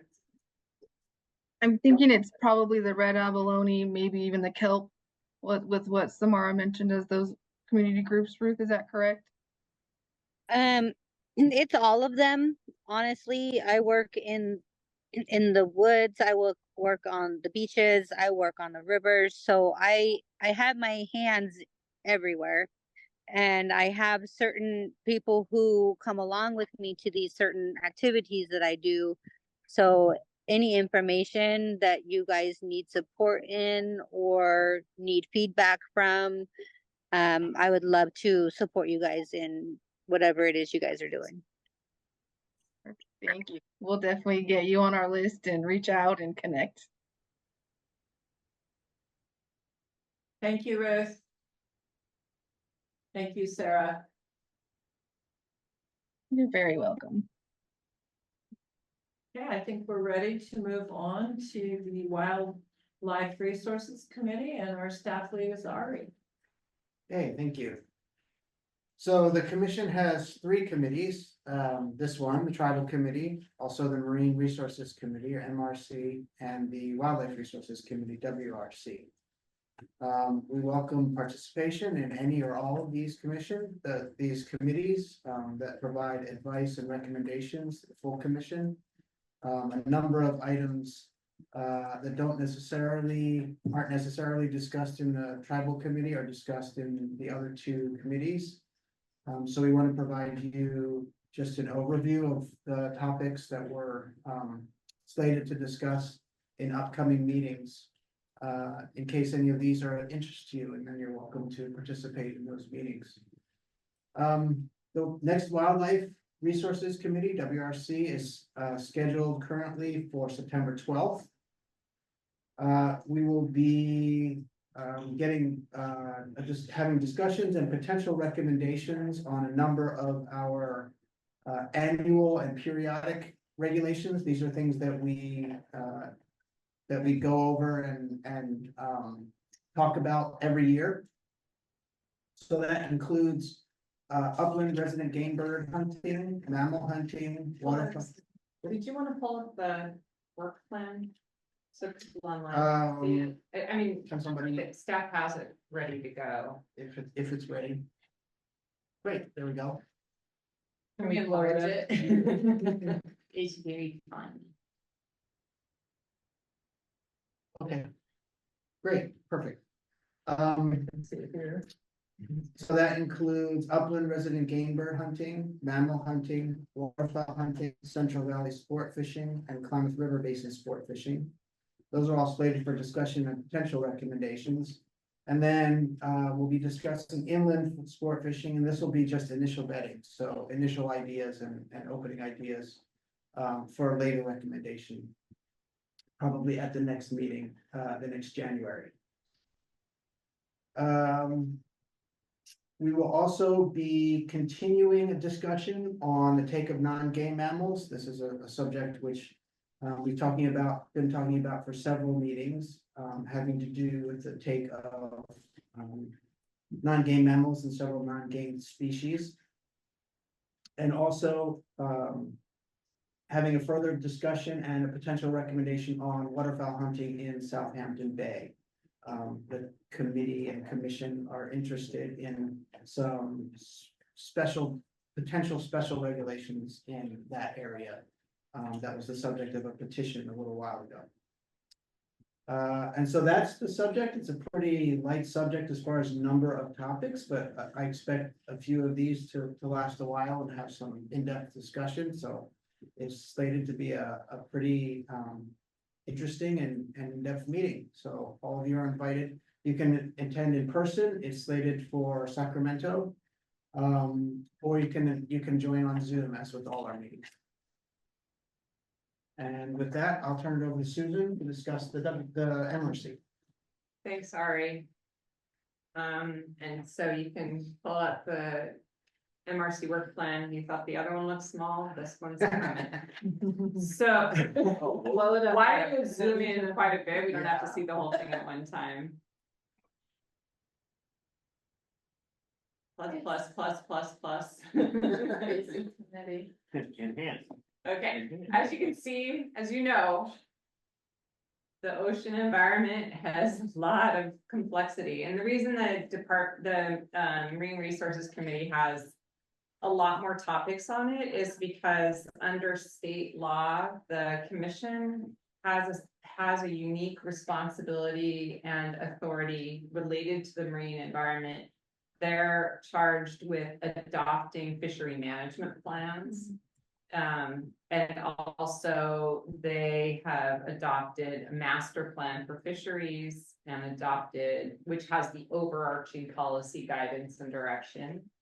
And also a master plan for marine protected areas for the network that also has the overarching guidance policy as well as the science guidelines and other factors.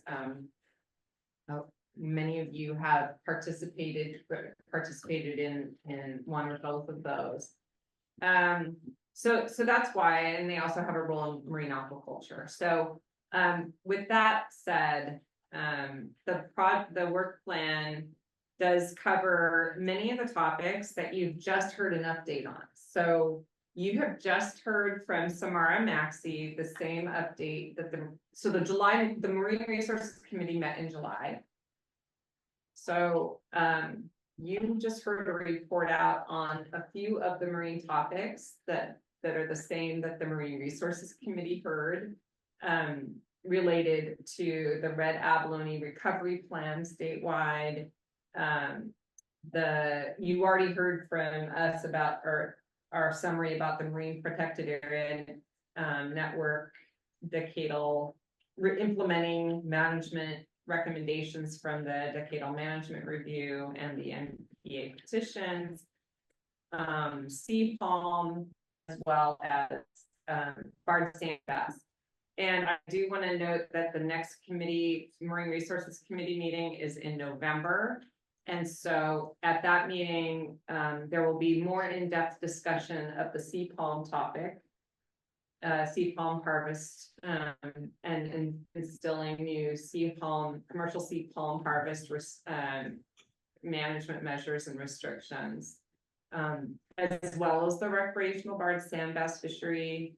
And, there will not be an update on the abalone or kelp. Oh wait, actually.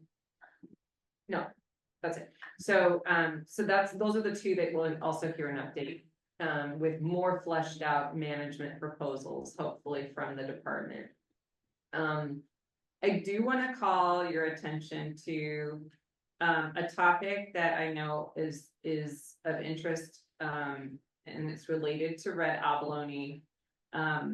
The Marine Resources Committee has recommended to the commission to schedule a discussion at its November meeting that's related to red abalone, and it's in the context of the red abalone recovery plan.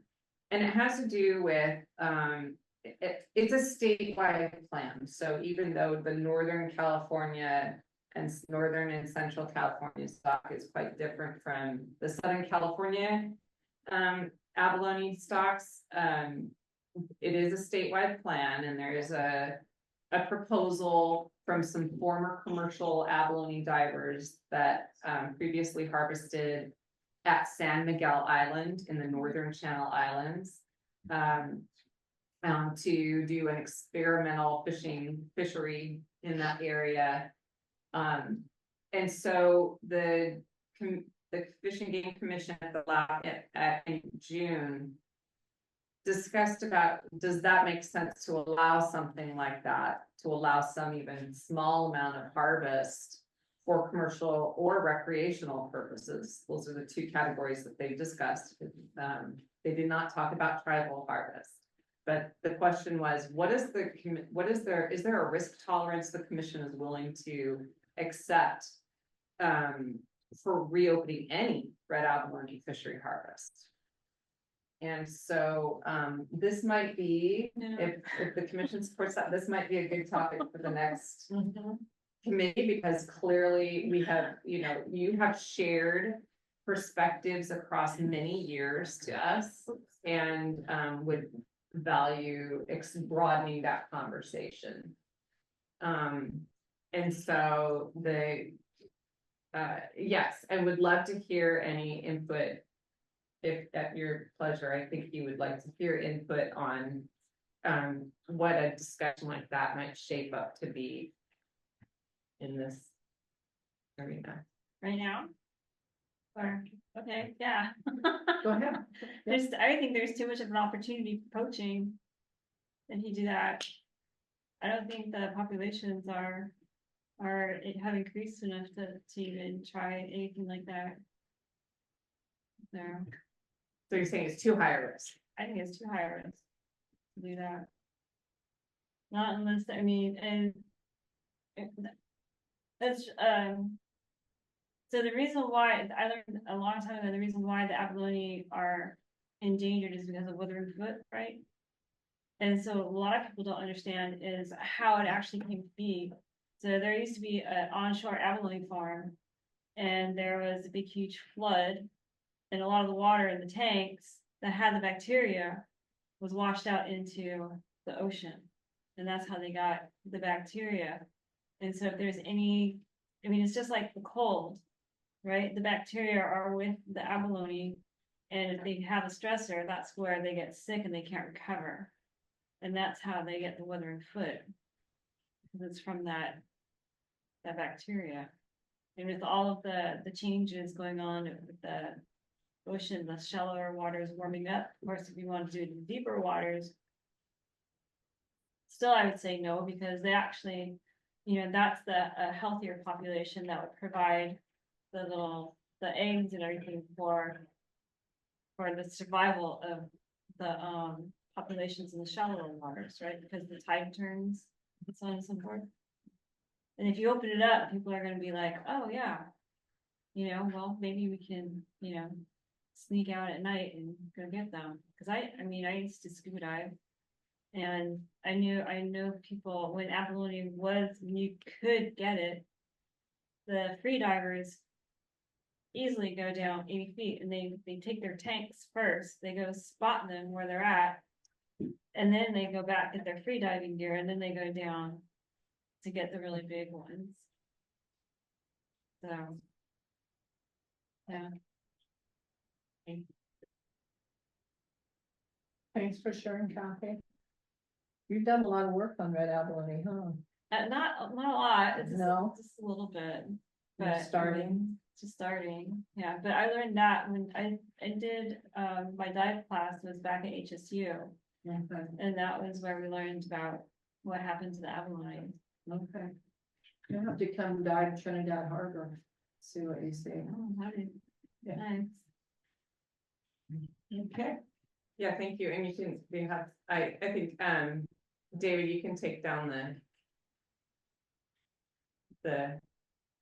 thank you, and there's one comment from Fred. Hello, You wanna hi. hear from Fred?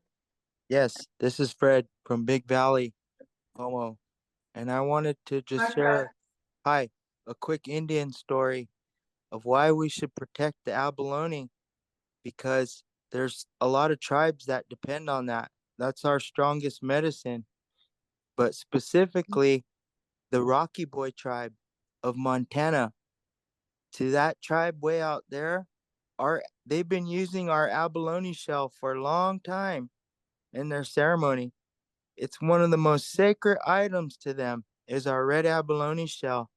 And it's so beautiful how it traveled all the way out there to the east like that.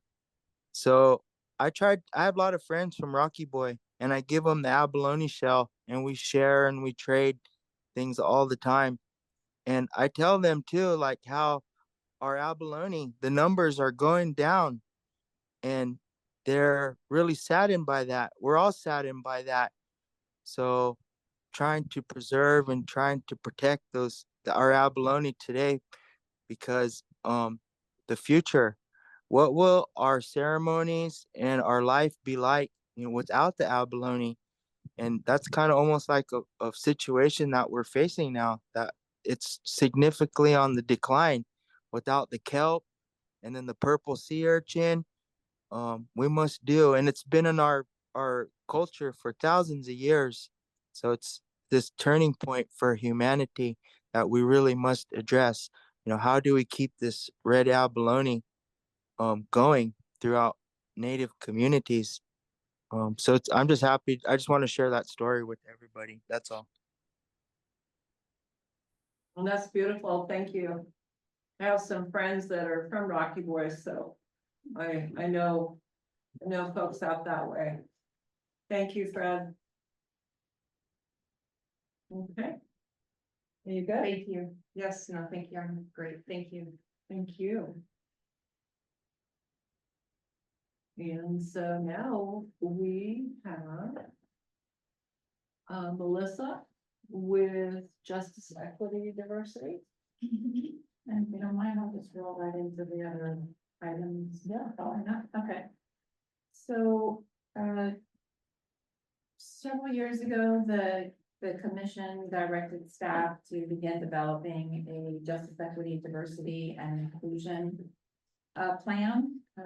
Justice, equity, diversity, and inclusion, we use a little acronym JEDI. So the commission requests the staff begin that process. And we made quite a bit of progress on developing what was a work plan. Not the plan itself, but what's the work that needs to be done to actually develop a JEDI plan. And it was quite the list.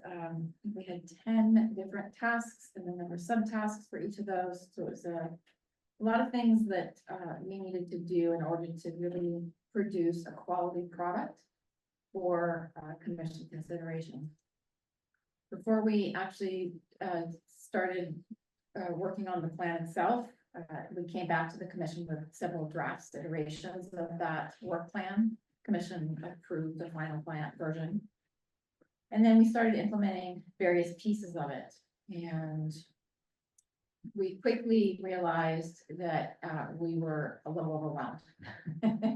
And that we needed some assistance in order to complete that plan in any sort of a timely fashion.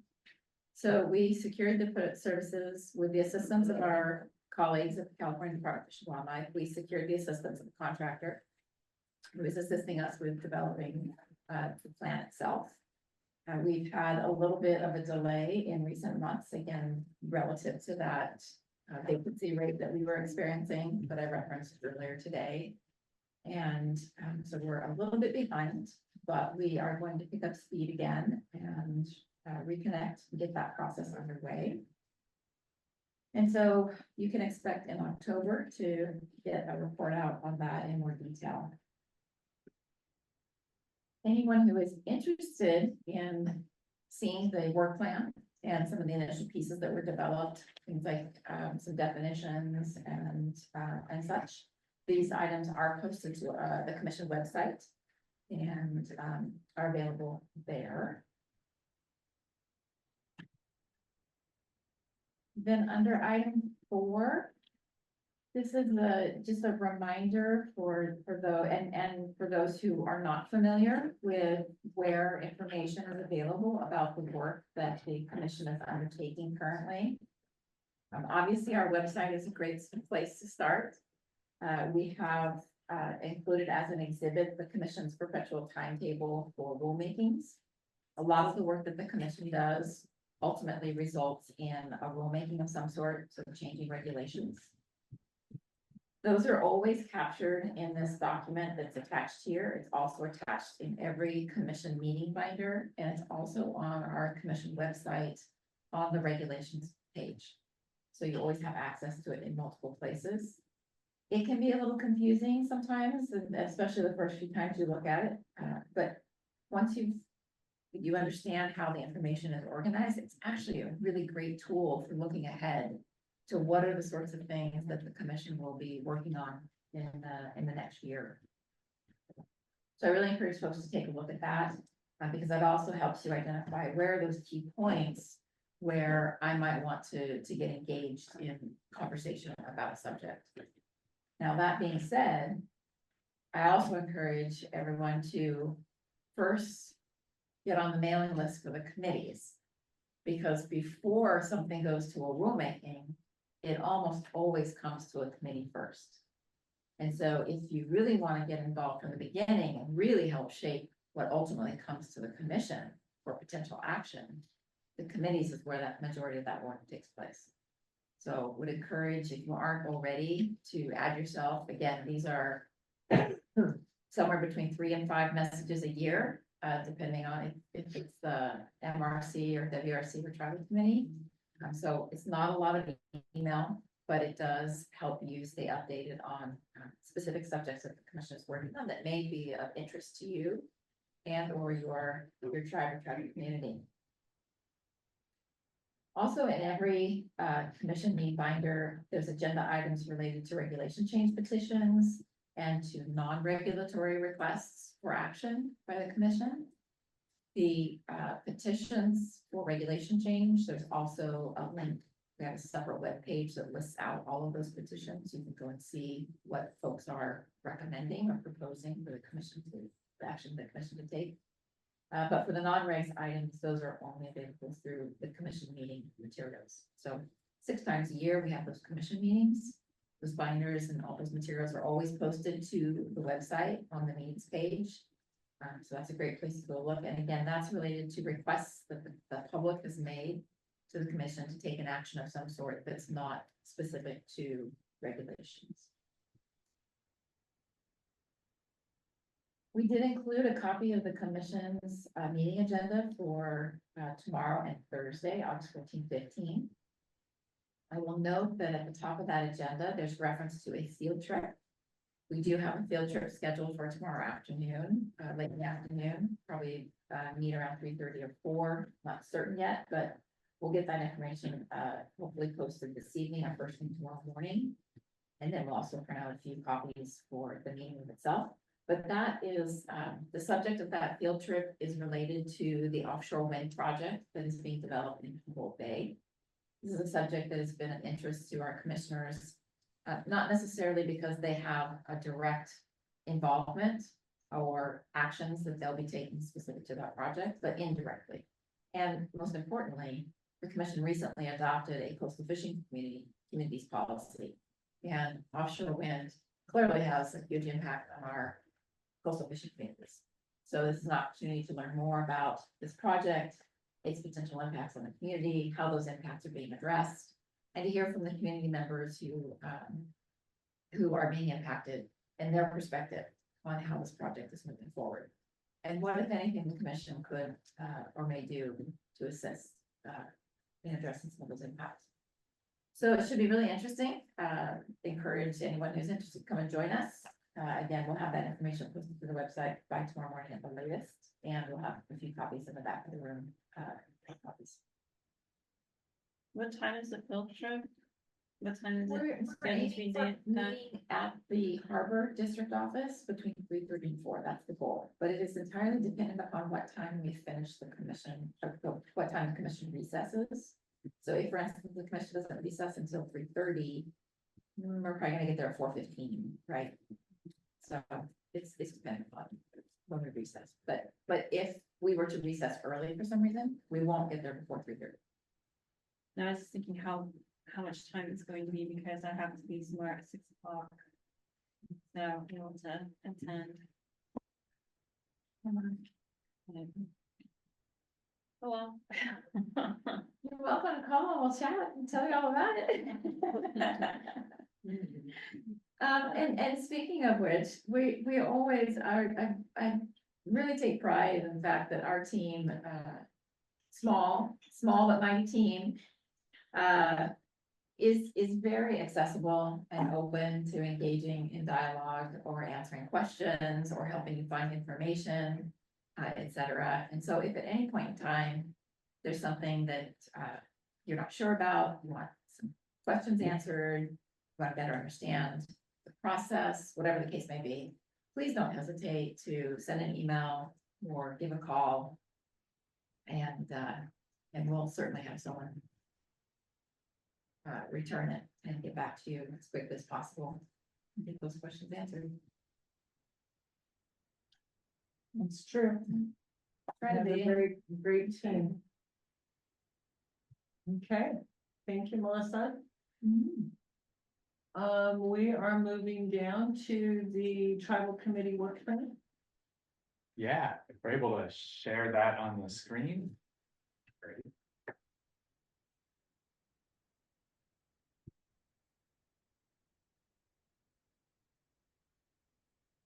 Thank you. Hard to read as I noted, but I think I can kind of give a run through maybe for December topics. Makes some more sense. The next meeting would be in December of this year. Currently scheduled is another update on the JEDI plan, as Melissa just went over. An update on the commission tribal consultation policy. Another co-management roundtable discussion. Sheep, deer, antelope, trout, abalone, so various topics that might have updates or guidance, particularly from CDFW. Timing is appropriate on that one, so whatever's the most relevant update at the time. The annual tribal planning meeting we will circle back on based on kind of the discussions in between now and that next meeting. We will hope to have some partners from other departments and agencies there, so maybe the Ocean Protection Council, we look to get an update from them, other updates from CDFW. More updates from MRC and WRC on the meetings that are held between now and then the Fish and Game Commission regulatory and non-regulatory updates. And that is what is currently on for December. Just as a note, the committee work plan was last approved June 20th, 2024 at that last commission.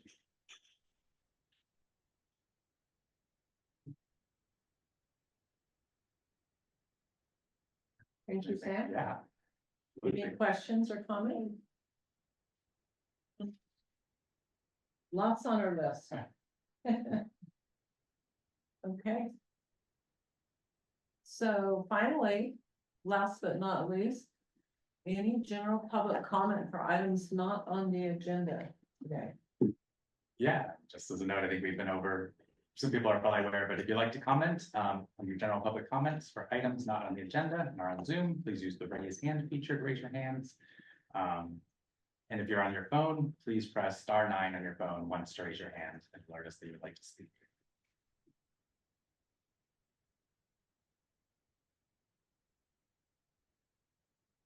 We have Marilyn online there.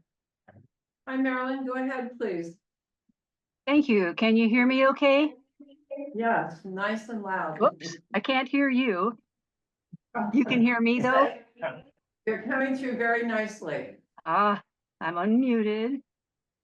Yeah. Well, I don't know what's going on here. I've got my speaker turned up. Okay, I'm going to assume you can hear me, and I apologize if you cannot. This is really minor, but on the meeting documents, the items are all listed wonderfully, the exhibits, and they are blue, which normally means it's a hot link, but they're not a hot link.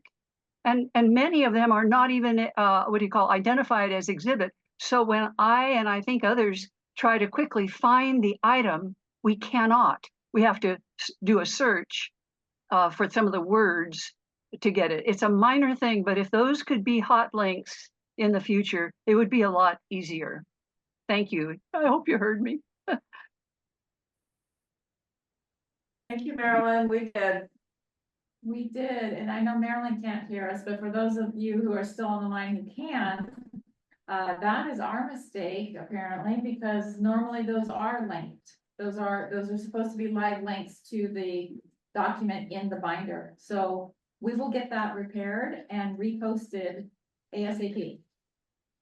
Thank you. Thank you. Go ahead, Kathy. Comment not on the agenda is offshore wind. As I'm sure everybody, almost everyone in this room is aware, Bear River is officially opposed to offshore wind because the science is not there. It's unknown. It's a huge project, never been done in the world. We just went to Norway, and the project that we saw there is not comparable to what they want to put out in the ocean here. I was really shocked. Yeah. Their wildlife is not the same. I didn't see one single wild fish, the fishermen out there fishing. There are a lot of fish farms, but no wild fish that I see. I didn't see a fisherman's boat out there, not one single day. And they eat a lot of fish. They eat a ton of fish. Yeah. And why did you pick that particular location to visit? Norway, we were invited. We were invited by RWE and Vineyard to go out on a trip and see it. And we didn't even see a full offshore wind farm. Turbines. Two turbines that were 90 meters tall and 270 feet tall. The ones they want to put out in our water is 900 feet tall, with the blade of being 167 feet. So with the blade standing straight up, it'd be, over 1,100 feet tall. And with red lights on the top of every turbine, because we have an airport. Yeah, we have an airport. So we have to have the red lights on the top of the turbines. The one thing that they never talk about so far is they're generating electricity. Everybody's like, oh, that'd be so awesome. Yeah, well, how's the electricity going to come to land?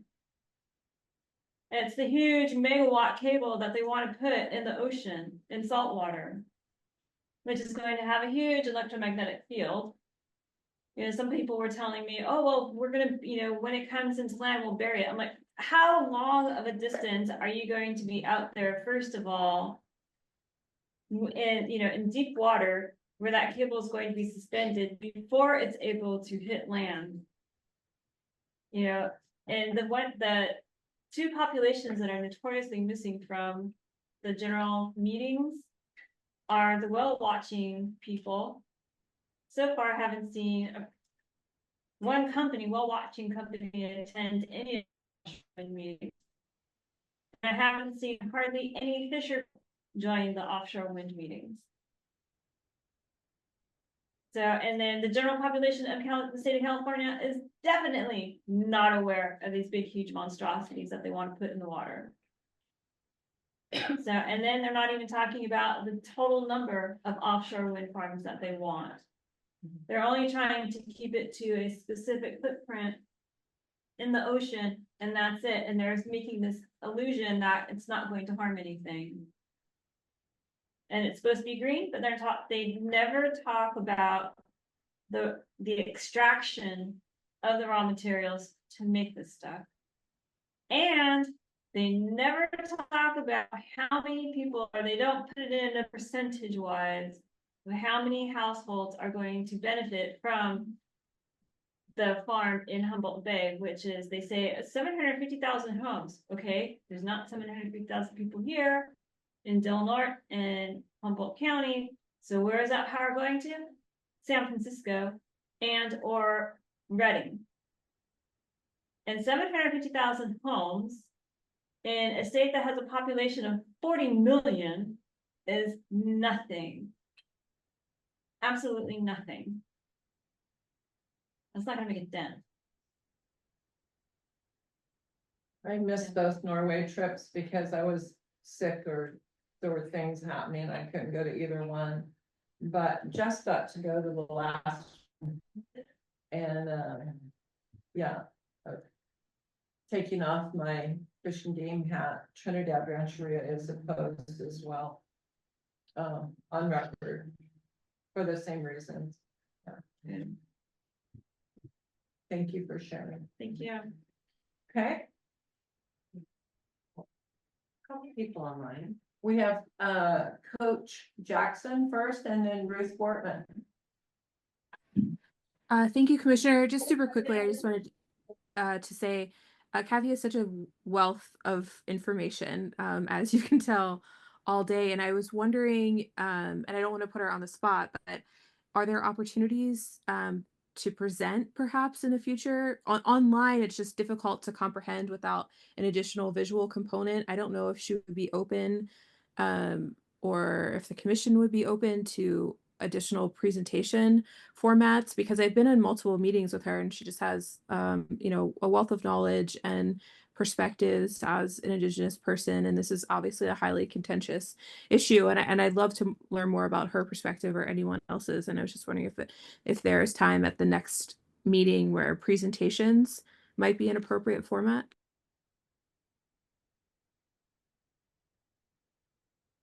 And I'm sorry, what was your first name? This is Jules. Hi, Jules. Hi. What topic were you referring to? What Kathy was just sharing on wind energy? Yes, ma'am. Or yes, ma'am. okay. And just in general, I was just wondering what the you know, if that was appropriate for the next meeting to add to the agenda. Normally at the Fish and Game Commission, we do allow presentations for items on the agenda. So for committees, committee work topics and agendas are set by the commission. And so there's a couple of different ways if you're interested in having a particular presentation. One, make sure the person that you want to make the presentation is interested. Thank you, Jules, I know you would. But two, you can either today say, I suggest this that you add this topic to a future agenda. And then it's up to the chair and or co-chairs, depending on the committee, to decide whether they agree or don't, and whether they want to recommend that to the commission. Or you can go directly to the commission and say, commissioners, I think X subject should be added to a future MRC, WRC, travel committee meeting agenda. And this is what I think it should be about. And here's some suggestions for who could make those presentations. And then the commission could act on that directly. Wonderful. Thank you both so much. You're sure welcome. I can do a presentation. I love to see your presentation. Kathy, I saw you at you know, Pechanga at a conference, and I've been at another meeting where you've spoken quite passionately, and I'm always interested in the intersections between the regular commission, tribal commission, and how we can, work together to inspire the youth to take our places in these roles and these conversations. And to what Ruthie was saying, that we're all looking towards opportunities to continue to build capacity. Like the way that I view my jobs and role is every day is I kind of moonwalk back and work my way out of a job. And I'm just always interested in the next decadal management review and how we can all, work together. And I think that the information you have is really valuable. Thank you so much. Thank you. And Ruth? Thank you. I just wanted to mention, because I don't know, I haven't been able to be at the meetings, but has anybody talked about the effects that our forests are going to endure with the lack of fog being in the environment, the lack of coverage from the sun affecting the environment? I just wanted to throw that out there because it's something that I feel strongly about. Like the redwood trees really need that fog. And if they don't have it, like, has anybody looked into like what that would affect the redwood trees and the environment that they live in? That was all. It's just.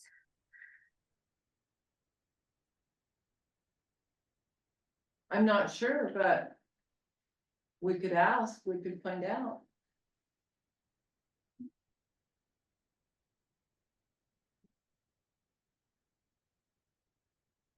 So as Melissa mentioned,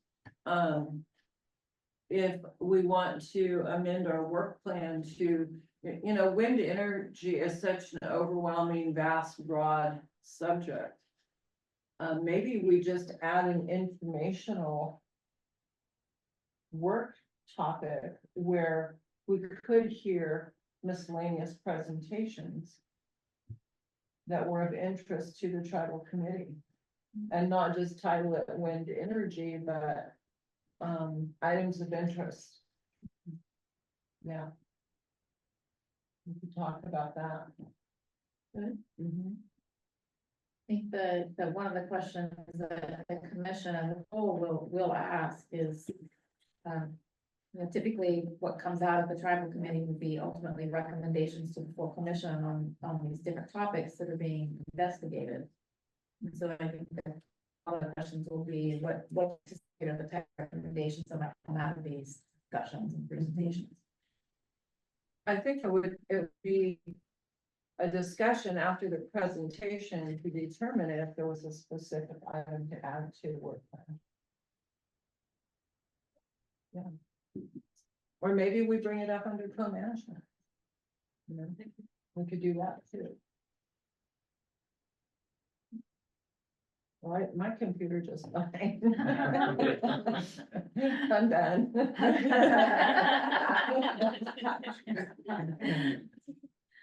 Well, thank you all very much. Do we have anything else? I don't think we have anything. Okay. None of them.